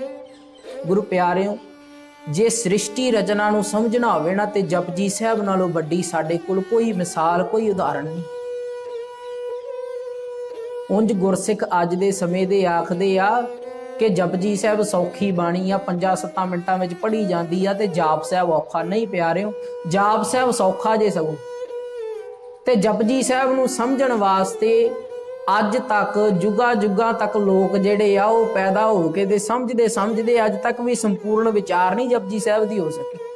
ਗਿਆਨੀ ਕਰਤਾਰ ਸਿੰਘ ਭਿੰਡਰਾਂ ਵਾਲੇ ਜਦੋਂ ਕਿਸੇ ਪ੍ਰੋਗਰਾਮ ਤੇ ਜਾਣਾ, ਉਹਨਾਂ ਨੇ ਕਥਾ ਆਰੰਭ ਕਰ ਲੈਣੀ ਆਪਣੇ ਨਾਲ ਦੇ ਸਿੱਖਾਂ ਸੰਗਤਾਂ ਦੇ ਨਾਲ, ਤੇ ਜਿੰਨੀ ਵਾਰਾਂ ਵੀ ਪ੍ਰੋਗਰਾਮ ਤੇ ਜਾਣਾ ਉਹਨਾਂ ਨੇ ਕਥਾ ਆਰੰਭ ਕਰਨੀ ਇੱਕ ਓੰਕਾਰ ਤੋਂ। ਤੇ ਲਗਭਗ 9-10 ਮਹੀਨੇ ਬੀਤ ਗਏ ਤੇ ਸੇਵਕਾਂ ਨੇ, ਇੱਕ ਸੇਵਕ ਨੇ ਬੇਨਤੀ ਕੀਤੀ, ਭਾਈ ਮਹਾਂਪੁਰਖੋਂ ਤੁਸੀਂ ਵਿਚਾਰ ਕਰਦੇ ਜੇ ਤੇ ਰੋਜ਼ ਇੱਕ ਓੰਕਾਰ ਤੋਂ ਸ਼ੁਰੂ ਕਰ ਲੈਂਦੇ ਹੋ, ਕੋਈ ਅੱਗੇ ਦੀ ਵੀ ਵਿਚਾਰ ਸੁਣਾਓ। ਕਹਿੰਦੇ ਭਾਈ ਜਿਸ ਦਿਨ ਇੱਕ ਓੰਕਾਰ ਦੀ ਵਿਚਾਰ ਹੋ ਜਾਵੇਗੀ ਨਾ, ਉਸ ਦਿਨ ਅਸੀਂ ਆਪੇ ਹੀ ਅੱਗੇ ਦੀ ਵਿਚਾਰ ਸ਼ੁਰੂ ਕਰ ਲਾਂਗੇ। ਭਾਵ ਏਡੀ ਵਿਆਖਿਆ ਵਿਸ਼ਾਲ ਆ, 10 ਮਹੀਨੇ ਲਗਾਤਾਰ ਕੱਲੀ ਇੱਕ ਓੰਕਾਰ ਦੀ ਵਿਆਖਿਆ ਕਰਦੇ ਰਹੇ ਗਿਆਨੀ ਕਰਤਾਰ ਸਿੰਘ ਭਿੰਡਰਾਂ ਵਾਲੇ, ਤੇ ਉਹ ਵਿਆਖਿਆ ਨਹੀਂ ਸੰਪੂਰਨ ਹੋਈ ਅਜੇ। ਭਾਵ ਅਗੰਮੀ ਰਚਨਾ ਹੈ। ਜਪਜੀ ਸਾਹਿਬ ਨੂੰ ਸਮਝਣ ਵਾਲੇ ਸੱਚ ਜਾਣਿਓ, ਸੁਰਤ ਦਾ ਇੰਨਾ, ਬੁੱਧ ਦਾ ਇੰਨਾ ਪ੍ਰਗਾਸ ਹੁੰਦਾ ਨਾ ਕਿ ਇੱਕ ਜਿਹਨੂੰ ਸੱਚ ਕਰਕੇ ਆਪਾਂ ਕਹਿੰਦੇ ਨਾ ਕਿ ਗੁਰਮੁਖ ਦੇ ਮਨ ਦੇ ਵਿੱਚ, ਹਿਰਦੇ ਦੇ ਵਿੱਚ ਚਾਨਣ ਹੁੰਦਾ, ਉਹ ਜਪਜੀ ਸਾਹਿਬ ਦੀ ਬਾਣੀ ਦੇ ਨਾਲ ਆਪਾਂ ਜੁੜੇ ਰਹੀਏ। ਇਸੇ ਕਰਕੇ ਉਹਨੂੰ ਪ੍ਰਥਮ ਸਥਾਨ ਹਾਸਲ ਪਹਿਲੇ ਥਾਂ ਤੇ, ਗੁਰੂ ਗ੍ਰੰਥ ਸਾਹਿਬ ਮਹਾਰਾਜ ਦੇ ਸਰੂਪ ਦੇ ਵਿੱਚ ਵੀ ਪਹਿਲੇ ਥਾਂ ਤੇ, ਅੰਮ੍ਰਿਤ ਛਕਾਉਣ ਵਾਲੀਆਂ ਬਾਣੀਆਂ ਵਿੱਚ ਵੀ ਪਹਿਲੇ ਥਾਂ ਤੇ, ਨਿਤਨੇਮ ਦੀਆਂ ਬਾਣੀਆਂ ਵਿੱਚ ਵੀ ਪਹਿਲੇ ਥਾਂ ਤੇ ਜਦੋਂ ਪੜ੍ਹੀ ਜਾਵੇ ਉਦੋਂ ਵੀ ਅੰਮ੍ਰਿਤ ਵੇਲੇ ਪਹਿਲੇ ਥਾਂ ਤੇ, ਪਹਿਲੀ ਵਾਰੀ। ਭਾਵ ਕਿੰਨੀ ਕੁ ਮਹਾਨਤਾ ਹੈ। ਖੈਰ ਇਹ ਵੱਖਰਾ ਵਿਸ਼ਾ ਹੈ। ਪਾਤਸ਼ਾਹ ਜੀ ਜਪਜੀ ਸਾਹਿਬ ਵਿੱਚ ਬਚਨ ਕਰਦੇ, ਕਹਿੰਦੇ ਕਿ ਸ੍ਰਿਸ਼ਟੀ ਨੂੰ ਪੈਦਾ ਕਰਨ ਵਾਲਾ, ਕਹਿੰਦੇ ਏਕਾ ਮਾਈ ਜੁਗਤ ਵਿਆਈ, ਤਿੰਨ ਚੇਲੇ ਪ੍ਰਵਾਨ। ਚੇਲੇ ਤੋਂ ਭਾਵ ਹੁੰਦਾ ਸੇਵਕ। ਤੇ ਹੁਣ ਇੱਥੇ ਆਪ ਜੀ ਜਾਣਦੇ ਤਿੰਨਾਂ ਵਾਸਤੇ ਕਿਹਦੀ ਗੱਲ ਕੀਤੀ ਹੈ? ਬ੍ਰਹਮਾ, ਵਿਸ਼ਨੂੰ ਤੇ ਸ਼ਿਵ ਜੀ ਦੀ, ਕਿ ਇਹ ਤਿੰਨ ਚੇਲੇ ਨੇ ਸੰਸਾਰ ਦੇ ਵਿੱਚ। ਇਹਨਾਂ ਤੋਂ ਉੱਪਰ ਇੱਕ ਹੋਰ ਹੈ ਜਿਹੜਾ ਅਕਾਲ ਪੁਰਖ ਆਪ ਪੈਦਾ ਹੋਇਆ, ਆਪੀ ਨੇ ਆਪ ਸਾਜਿਓ, ਆਪੀ ਨੇ ਰਚਿਓ ਨਾਮ। ਪੀਰ ਦਸਤਗੀਰ ਦੀ ਵੀ ਇਹੋ ਵਿਚਾਰ ਉਹਦੇ ਮਨ ਦੇ ਵਿੱਚ ਪੈਦਾ ਹੋ ਰਹੀ ਆ। ਪੀਰ ਦਸਤਗੀਰ ਦੀ ਵਿਚਾਰ ਗੁਰੂ ਪਿਆਰਿਓ ਇਸ ਕਰਕੇ ਨਾਲ ਲੈ ਕੇ ਚੱਲ ਰਹੇ ਆ ਕਿਉਂਕਿ ਆਪ ਜੀ ਦੇ ਨਾਲ ਪਹਿਲੇ ਦਿਨ ਵਿਚਾਰ ਸਾਂਝੀ ਕੀਤੀ ਕਿ ਆਸਾ ਦੀ ਵਾਰ ਦੀ ਬਾਣੀ ਗੁਰੂ ਪਾਤਸ਼ਾਹ ਜੀ ਨੇ ਪੀਰ ਦਸਤਗੀਰ ਦੇ ਨਾਲ ਗੋਸ਼ਟੀ ਕਰਦਿਆਂ ਉਚਾਰਨ ਕੀਤੀ ਆ। ਉਹਨੇ ਸਵਾਲ ਪੁੱਛੇ ਤੇ ਗੁਰੂ ਪਾਤਸ਼ਾਹ ਜੀ ਨੇ ਜਵਾਬ ਦੇ ਵਿੱਚ ਆਸਾ ਦੀ ਵਾਰ ਦੀ ਬਾਣੀ ਉਚਾਰਨ ਕੀਤੀ। ਤੇ ਪਹਿਲੀ ਪੌੜੀ 'ਚ ਪਾਤਸ਼ਾਹ ਜੀ ਉਹਨੂੰ ਸਮਝਾਉਂਦੇ ਆ ਕਿ ਭਾਈ ਸ੍ਰਿਸ਼ਟੀ ਦੀ ਰਚਨਾ ਇਸ ਤਰ੍ਹਾਂ ਹੋਈ ਆ। ਪਹਿਲਾਂ ਇੱਕ ਅਕਾਲ ਪੁਰਖ ਪੈਦਾ ਹੋਇਆ ਤੇ ਕਹਿੰਦਾ ਉਹਨੂੰ ਕਿਨੇ ਪੈਦਾ ਕੀਤਾ? ਗੁਰਦੇਵ ਜੀ ਕਹਿੰਦੇ ਆਪੀ ਨੇ ਆਪ ਸਾਜਿਓ। ਉਹਨੇ ਆਪਣਾ ਆਪ ਆਪੇ ਬਣਾਇਆ ਹੈ, ਉਹਨੂੰ ਕੋਈ ਬਣਾਉਣ ਵਾਲਾ ਨਹੀਂ। ਉਹ ਸਹਿ ਭੰਗ ਹੈ। ਸਹਿ ਭੰਗ ਤੋਂ ਭਾਵ ਆਪਣੇ ਆਪ ਤੋਂ ਪੈਦਾ ਹੋਣ ਵਾਲਾ, ਕਿਸੇ ਨੂੰ ਉਹਨੂੰ ਪੈਦਾ ਨਹੀਂ ਕੀਤਾ। ਕੋਈ ਏਡੀ ਵੱਡੀ ਮਾਂ ਹੀ ਨਹੀਂ ਅੱਜ ਤੱਕ ਸੰਸਾਰ ਦੇ ਵਿੱਚ ਪੈਦਾ ਹੋਈ ਜਿਹੜੀ ਉਹਨੂੰ ਜਨਮ ਦੇ ਸਕੇ। ਆਪੀ ਨੇ ਆਪ ਸਾਜਿਓ, ਆਪੀ ਨੇ ਰਚਿਓ ਨਾਉ। ਕਹਿੰਦੇ ਫਿਰ ਆਪਣਾ ਨਾਂ ਪੈਦਾ ਕੀਤਾ। ਨਾਂ ਤੋਂ ਭਾਵ ਹੈ ਹੁਣ ਸੰਸਾਰ ਦੇ ਵਿੱਚ ਜੇ ਕਿਸੇ ਦਾ ਨਾਮ ਹੋਵੇ ਨਾ, ਵਿਚਾਰ ਨੂੰ ਪਿਆਰ ਦੇ ਨਾਲ ਧਿਆਨ ਦੇ ਕੇ ਸਮਝਣਾ। ਸੰਸਾਰ ਦੇ ਵਿੱਚ ਜਿਸ ਕਿਸੇ ਦਾ ਵੀ ਨਾਮ ਹੈ ਭਾਵ ਉਹਦੀ ਹੋਂਦ ਹੈ। ਜੇ ਕੋਈ ਸੰਸਾਰ ਦੇ ਵਿੱਚ ਹੈ ਤਾਂ ਉਹਦਾ ਨਾਂ ਜ਼ਰੂਰ ਹੈ। ਜੇ ਕੋਈ ਵਸਤੂ ਸਾਨੂੰ ਨਜ਼ਰ ਆਉਂਦੀ ਆ, ਅਸੀਂ ਉਹਦਾ ਝਟ ਨਾਮ ਰੱਖਦੇ ਆ ਪਹਿਲਾਂ ਕਿ ਭਾਈ ਇਹਦੀ ਹੋਂਦ ਨੂੰ ਆਪਾਂ ਪ੍ਰਗਟ ਕਿਵੇਂ ਕਰਾਂਗੇ। ਜੇ ਮੈਂ ਕਿਸੇ ਨੂੰ ਦੱਸਣਾ ਹੋਵੇ ਜਾ ਕੇ ਕਿ ਮੇਰੇ ਕੋਲ ਆਹ ਵਸਤੂ ਪਈ ਆ, ਤੇ ਮੈਂ ਉਹਦਾ ਕੋਈ ਨਾਮ ਲਵਾਂਗਾ ਕਿ ਮੇਰੇ ਕੋਲ ਇਸ ਨਾਂ ਦੀ ਵਸਤੂ ਪਈ ਆ। ਇਸ ਲਈ ਜੇ ਨਾਮ ਹੈ ਤਾਂ ਵਸਤੂ ਦੀ ਹੋਂਦ ਹੈ, ਤੇ ਜੇ ਨਾਮ ਨਹੀਂ ਤਾਂ ਵਸਤੂ ਵੀ ਨਹੀਂ। ਕੋਈ ਮੰਨੇਗਾ ਹੀ ਨਹੀਂ ਸੰਸਾਰ ਦੇ ਵਿੱਚ ਕਿ ਉਹ ਵਸਤੂ ਹੈ। ਇਸ ਲਈ ਪਹਿਲਾਂ ਉਹਦਾ ਨਾਂ, ਜਿਵੇਂ ਮੰਨ ਲਈਏ, ਮੈਂ ਉਦਾਹਰਣ ਆਪ ਜੀ ਦੇ ਸਨਮੁਖ ਰੱਖਾਂ। ਹੁਣ ਸਾਡੇ ਦਾਦੇ ਦਾ, ਪੜਦਾਦੇ ਦਾ, ਉਹਨਾਂ ਦੇ ਦਾਦੇ ਦਾ ਜਾਂ ਉਹਦੇ ਦਾਦੇ ਦਾ ਵੀ ਨਾਮ ਸਾਨੂੰ ਕਿਸੇ ਕਿਸੇ ਨੂੰ ਚਲੋ ਚੇਤਾ ਹੋਵੇਗਾ, ਜਾਂ ਸਾਡੇ ਕਿਸੇ ਵਹੀਆਂ ਦੇ ਵਿੱਚ ਪੁਰਾਣੀਆਂ ਦੇ ਵਿੱਚ ਲਿਖਿਆ ਹੋਵੇਗਾ। ਭਾਵੇਂ ਦਾਦਾ ਅੱਜ ਜਿਉਂਦਾ ਨਹੀਂ, ਭਾਵੇਂ ਜਾਂ ਪੜਦਾਦਾ ਅੱਜ ਜਿਉਂਦਾ ਨਹੀਂ, ਪਰ ਜੇ ਉਹਦਾ ਨਾਮ ਹੈ, ਇਹਦਾ ਭਾਵ ਹੈ ਕਿ ਦਾਦਾ ਕਦੇ ਹੁੰਦਾ ਸੀ ਜਾਂ ਪੜਦਾਦਾ ਕਦੇ ਹੁੰਦਾ ਸੀ, ਭਾਵ ਉਹਦੀ ਹੋਂਦ ਸੀ ਸੰਸਾਰ ਦੇ ਵਿੱਚ। ਇਸ ਕਰਕੇ ਉਹਦਾ ਨਾਮ ਲਿਖਿਆ ਗਿਆ, ਉਹਦਾ ਨਾਂ ਰੱਖਿਆ ਗਿਆ। ਹੁਣ ਉਸਨੇ ਆਪਣੇ ਨਾਮ ਤੋਂ ਭਾਵ ਆਪਣੀ ਸ਼ਕਤੀ ਨੂੰ ਪੈਦਾ ਕੀਤਾ, ਆਪਣੇ ਆਪ ਨੂੰ ਪ੍ਰਗਟ ਕਰਨ ਵਾਸਤੇ ਕਿ ਅਕਾਲ ਪੁਰਖ ਸੰਸਾਰ ਦੇ ਵਿੱਚ ਹੈ। ਉਸਨੇ ਆਪਣਾ ਨਾਮ ਪੈਦਾ ਕੀਤਾ। ਆਪੀ ਨੇ ਆਪ ਸਾਜਿਓ, ਆਪੀ ਨੇ ਰਚਿਓ ਨਾਉ। ਕਿਸੇ ਵੀ ਚੀਜ਼ ਦਾ ਨਾਮ ਹੋਣ ਤੋਂ ਭਾਵ ਉਹ ਚੀਜ਼ ਪ੍ਰਗਟ ਹੋ ਰਹੀ ਆ। ਕਹਿਣ ਤੋਂ ਭਾਵ ਜਦੋਂ ਅਕਾਲ ਪੁਰਖ ਪੈਦਾ ਹੋਇਆ ਤਾਂ ਉਹ ਨਿਰਗੁਣ ਸਰੂਪ ਦੇ ਵਿੱਚ ਸੀ, ਭਾਵ ਦ੍ਰਿਸ਼ਟਮਾਨ ਨਹੀਂ, ਕਿਸੇ ਨੂੰ ਨਜ਼ਰ ਨਹੀਂ ਆਉਂਦਾ। ਫਿਰ ਉਸਨੇ ਆਪਣਾ ਨਾਮ ਪੈਦਾ ਕੀਤਾ, ਭਾਵ ਸੰਸਾਰ ਦੇ ਵਿੱਚ ਪ੍ਰਗਟ ਹੋਣਾ ਸ਼ੁਰੂ ਹੋਇਆ। ਜਦੋਂ ਪ੍ਰਗਟ ਹੋਣਾ ਸ਼ੁਰੂ ਹੋਇਆ ਜੀ, ਫਿਰ ਗੁਰਦੇਵ ਜੀ ਕਹਿੰਦੇ ਦੂਈ ਕੁਦਰਤ ਸਾਜੀ ਹੈ ਕਰ ਆਸਨ ਡਿਠੋ ਚਾਉ। ਹੁਣ ਆਹ ਬੜੀ ਖੇਡ ਵਰਤੀ। ਕਹਿੰਦੇ ਫਿਰ ਦੂਜੀ ਉਸਨੇ ਕੁਦਰਤ ਸਾਜ ਦਿੱਤੀ, ਭਾਵ ਸਾਰਾ ਸੰਸਾਰ ਪੈਦਾ ਕਰ ਦਿੱਤਾ। ਸੰਸਾਰ ਪੈਦਾ ਕਰਕੇ ਉਸਨੇ ਕਰ ਆਸਨ ਡਿਠੋ ਚਾਉ। ਫਿਰ ਚਾਅ ਦੇ ਨਾਲ ਉਹਦੇ ਵਿੱਚ ਆਸਣ ਲਗਾ ਕੇ ਬੈਠ ਗਿਆ, ਸੰਸਾਰ ਦੇ ਵਿੱਚ ਘਟ ਘਟ ਦੇ ਵਿੱਚ ਵਸ ਗਿਆ, ਸੰਸਾਰ ਦੇ ਵਿੱਚ ਹੀ ਆਸਣ ਲਗਾ ਕੇ ਬੈਠ ਗਿਆ ਤੇ ਸਾਰਾ ਕੁਝ ਵੇਖ ਵੀ ਰਿਹਾ, ਕਰ ਵੀ ਰਿਹਾ, ਸਾਰਾ ਕੁਝ ਆਪ ਹੀ। ਇੱਕ ਪਾਤਸ਼ਾਹ ਜੀ ਕਹਿੰਦੇ ਤੂੰ ਆਪੇ ਦਾਤਾ ਆਪੇ ਭੁਗਤਾ ਜੀ, ਸਭ ਤੇਰੇ ਚੋਜ ਵਿਡਾਣਾ। ਕਹਿੰਦੇ ਭਾਈ ਦਾਤਾ ਵੀ ਤੂੰ ਆਪੇ, ਦੇ ਵੀ ਆਪਣੇ ਆਪ ਰਿਹਾ, ਤੇ ਸਾਹਮਣੇ ਖਾਣ ਵਾਲਾ ਵੀ ਆਪਣਾ ਆਪ ਆ ਤੂੰ। ਹੁਣ ਜੇ ਇਸ ਵਿਚਾਰ ਨੂੰ ਸਮਝਣਾ ਹੋਵੇ, ਇੱਕ ਕਥਾ ਚੇਤੇ ਆਉਂਦੀ, ਮੈਂ ਆਪ ਜੀ ਦੇ ਨਾਲ ਸਾਂਝੀ ਕਰਾਂ। ਜਦੋਂ ਕੋਈ ਗੁਰਮੁਖ ਕਿਸੇ ਨੂੰ ਆਖ ਦਵੇ ਨਾ ਭਾਈ ਘਟ ਘਟ ਦੇ ਵਿੱਚ ਵਸਦਾ ਅਕਾਲ ਪੁਰਖ, ਸਾਰਿਆਂ ਦੇ ਵਿੱਚ ਵਸਦਾ, ਕਰ ਆਸਨ ਡਿਠੋ ਚਾਉ, ਕਿ ਚਾਹ ਦੇ ਨਾਲ ਸੰਸਾਰ ਦੇ ਵਿੱਚ ਆਸਨ ਲਾ ਕੇ ਬੈਠਾ ਹੈ। ਜਦੋਂ ਇਹ ਵਿਚਾਰ ਕਿਸੇ ਨੂੰ ਸਮਝਾਉਣੀ ਹੋਵੇ ਨਾ, ਤੇ ਇੱਕ ਫਕੀਰ ਸੀ, ਉਸ ਫਕੀਰ ਦੇ ਦੋ ਚੇਲੇ ਆ ਜੀ।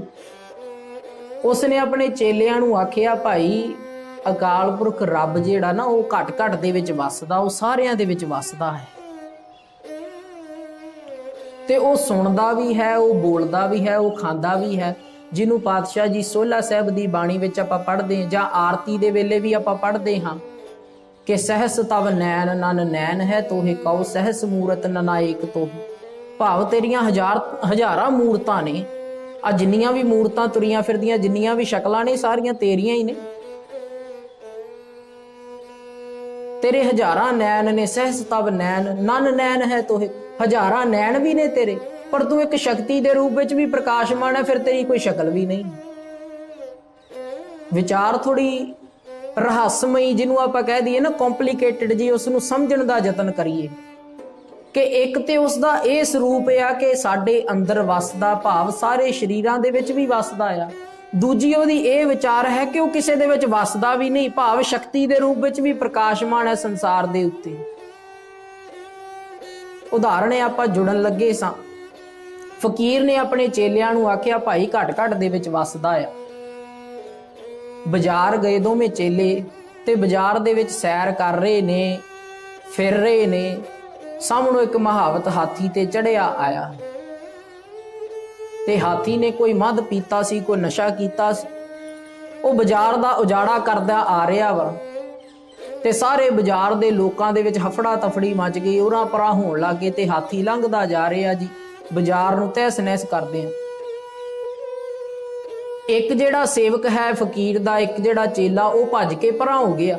ਉਸਨੇ ਦੂਜੇ ਨੂੰ ਬਾਂਹ ਤੋਂ ਫੜਿਆ, ਉਸਨੂੰ ਖਿੱਚ ਕੇ ਪਰਾਂ ਕਰਨ ਲੱਗਾ ਤੇ ਉਸਨੇ ਬਾਂਹ ਛਡਾ ਲਈ। ਕਹਿੰਦਾ ਕਿ ਤੈਨੂੰ ਚੇਤਾ ਨਹੀਂ, ਫਕੀਰ ਨੇ ਆਖਿਆ ਸੀ ਘਟ ਘਟ ਦੇ ਵਿੱਚ ਰੱਬ ਵਸਦਾ, ਤੇ ਹਾਥੀ ਦੇ ਵਿੱਚ ਰੱਬ ਵਸਦਾ ਆ, ਤੇ ਹਾਥੀ ਮੈਨੂੰ ਮਾਰੇਗਾ ਕਿਉਂ ਭਲਾ? ਮੇਰਾ ਰੱਬ ਦੇ ਨਾਲ ਕੋਈ ਵੈਰ ਥੋੜਾ।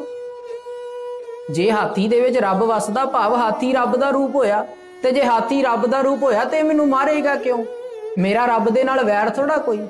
ਤੂੰ ਵੇਖੀ ਹਾਥੀ ਰੁਕ ਜਾਵੇਗਾ ਆਪਣੇ ਆਪ, ਤੇ ਜੇ ਨਾ ਰੁਕਿਆ ਤੇ ਫਿਰ ਇਹਦਾ ਭਾਵ ਕਿ ਇਹਦੇ ਵਿੱਚ ਰੱਬ ਨਹੀਂ ਵਸਦਾ।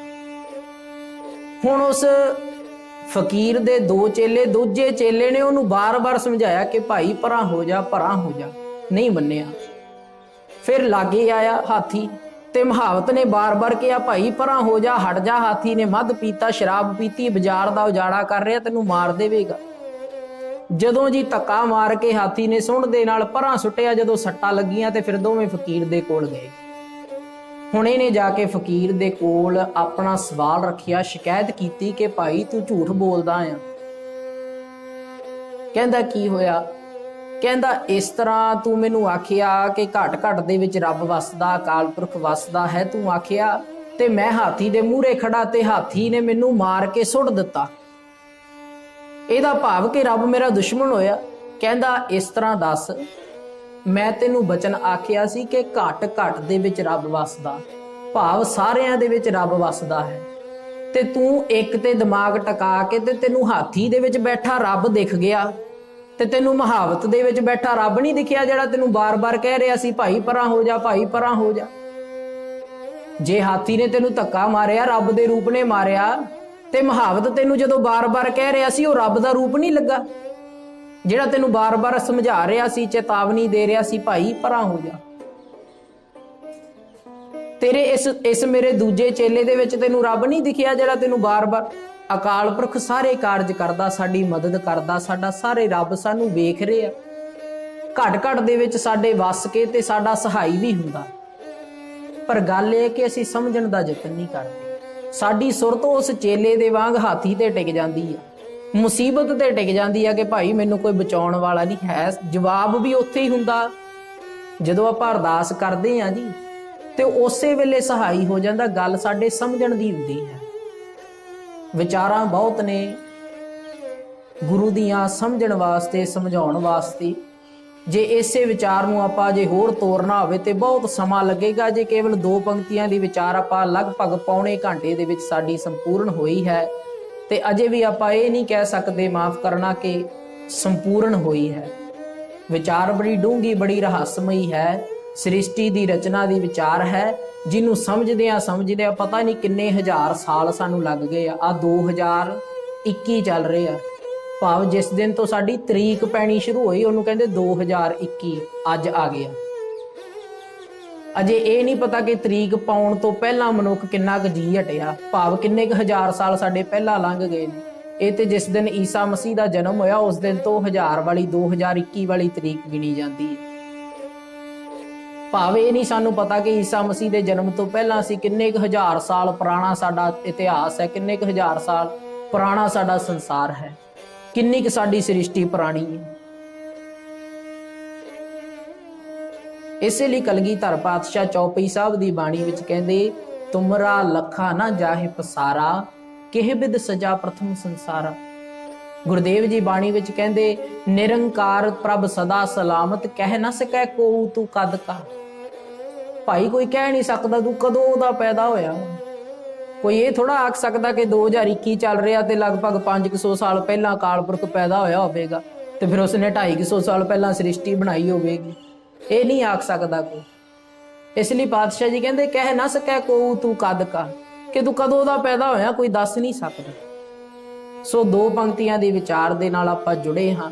ਗੁਰੂ ਕਿਰਪਾ ਕਰੇ ਅੱਗੇ ਬਾਣੀ ਦੀ ਵਿਚਾਰ ਦੇ ਨਾਲ ਇਸੇ ਤਰ੍ਹਾਂ ਰੋਜ਼ਾਨਾ ਮਿਲਾਪ ਹੁੰਦਾ ਰਵੇ ਗੁਰੂ ਕੀ ਸੰਗਤ, ਕਿਉਂਕਿ ਪਾਤਸ਼ਾਹ ਜੀ ਕਹਿੰਦੇ ਆਪੇ ਸੰਗਤ ਸੱਦ ਬਹਾਲੇ, ਆਪੇ ਵਿਦਾ ਕਰਾ। ਜਿਸ ਘਟ ਦੇ ਵਿੱਚ, ਸਰੀਰ ਦੇ ਵਿੱਚ ਪ੍ਰਾਣ ਨਾ ਦਵੇ ਤਾਂ ਕੋਈ ਬੋਲ ਨਹੀਂ ਸਕਦਾ। ਤੇ ਜੇ ਪ੍ਰਾਣ ਨਾ ਹੋਣ ਤੇ ਕੋਈ ਸੁਣ ਨਹੀਂ ਸਕਦਾ। ਸਤਿਗੁਰੂ ਜੀ ਕਿਰਪਾ ਕਰਨ, ਅੱਗੇ ਬਾਣੀ ਦੀ ਵਿਚਾਰ ਦੇ ਨਾਲ ਆਪਾਂ ਜੁੜਦੇ ਰਹੀਏ। ਗੁਰੂ ਪਾਤਸ਼ਾਹ ਜੀ ਆਪਣੇ ਚਰਨਾਂ ਕਮਲਾਂ ਨਾਲ ਜੋੜ ਕੇ ਵਿਚਾਰ ਕਰਨ ਦੀ ਸਮੱਤ ਬਖਸ਼ਣ। ਬੇਅੰਤ ਪ੍ਰਕਾਰ ਦੀਆਂ ਭੁੱਲਾਂ ਹੋ ਜਾਂਦੀਆਂ ਨੇ ਗੁਰੂ ਪਿਆਰਿਓ, ਸਤਿਗੁਰੂ ਜੀ ਅਤੇ ਸੰਗਤ ਬਖਸ਼ਣ ਦੇ ਸਮਰੱਥ ਹੈ। ਆਓ ਫਤਿਹ ਨਾਲ ਸਾਂਝ ਪਾਈਏ, ਭੁੱਲਾਂ ਬਖਸ਼ ਦੇਣੀਆਂ। ਆਖੋ ਜੀ ਵਾਹਿਗੁਰੂ ਜੀ ਕਾ ਖਾਲਸਾ, ਵਾਹਿਗੁਰੂ ਜੀ ਕੀ ਫਤਿਹ।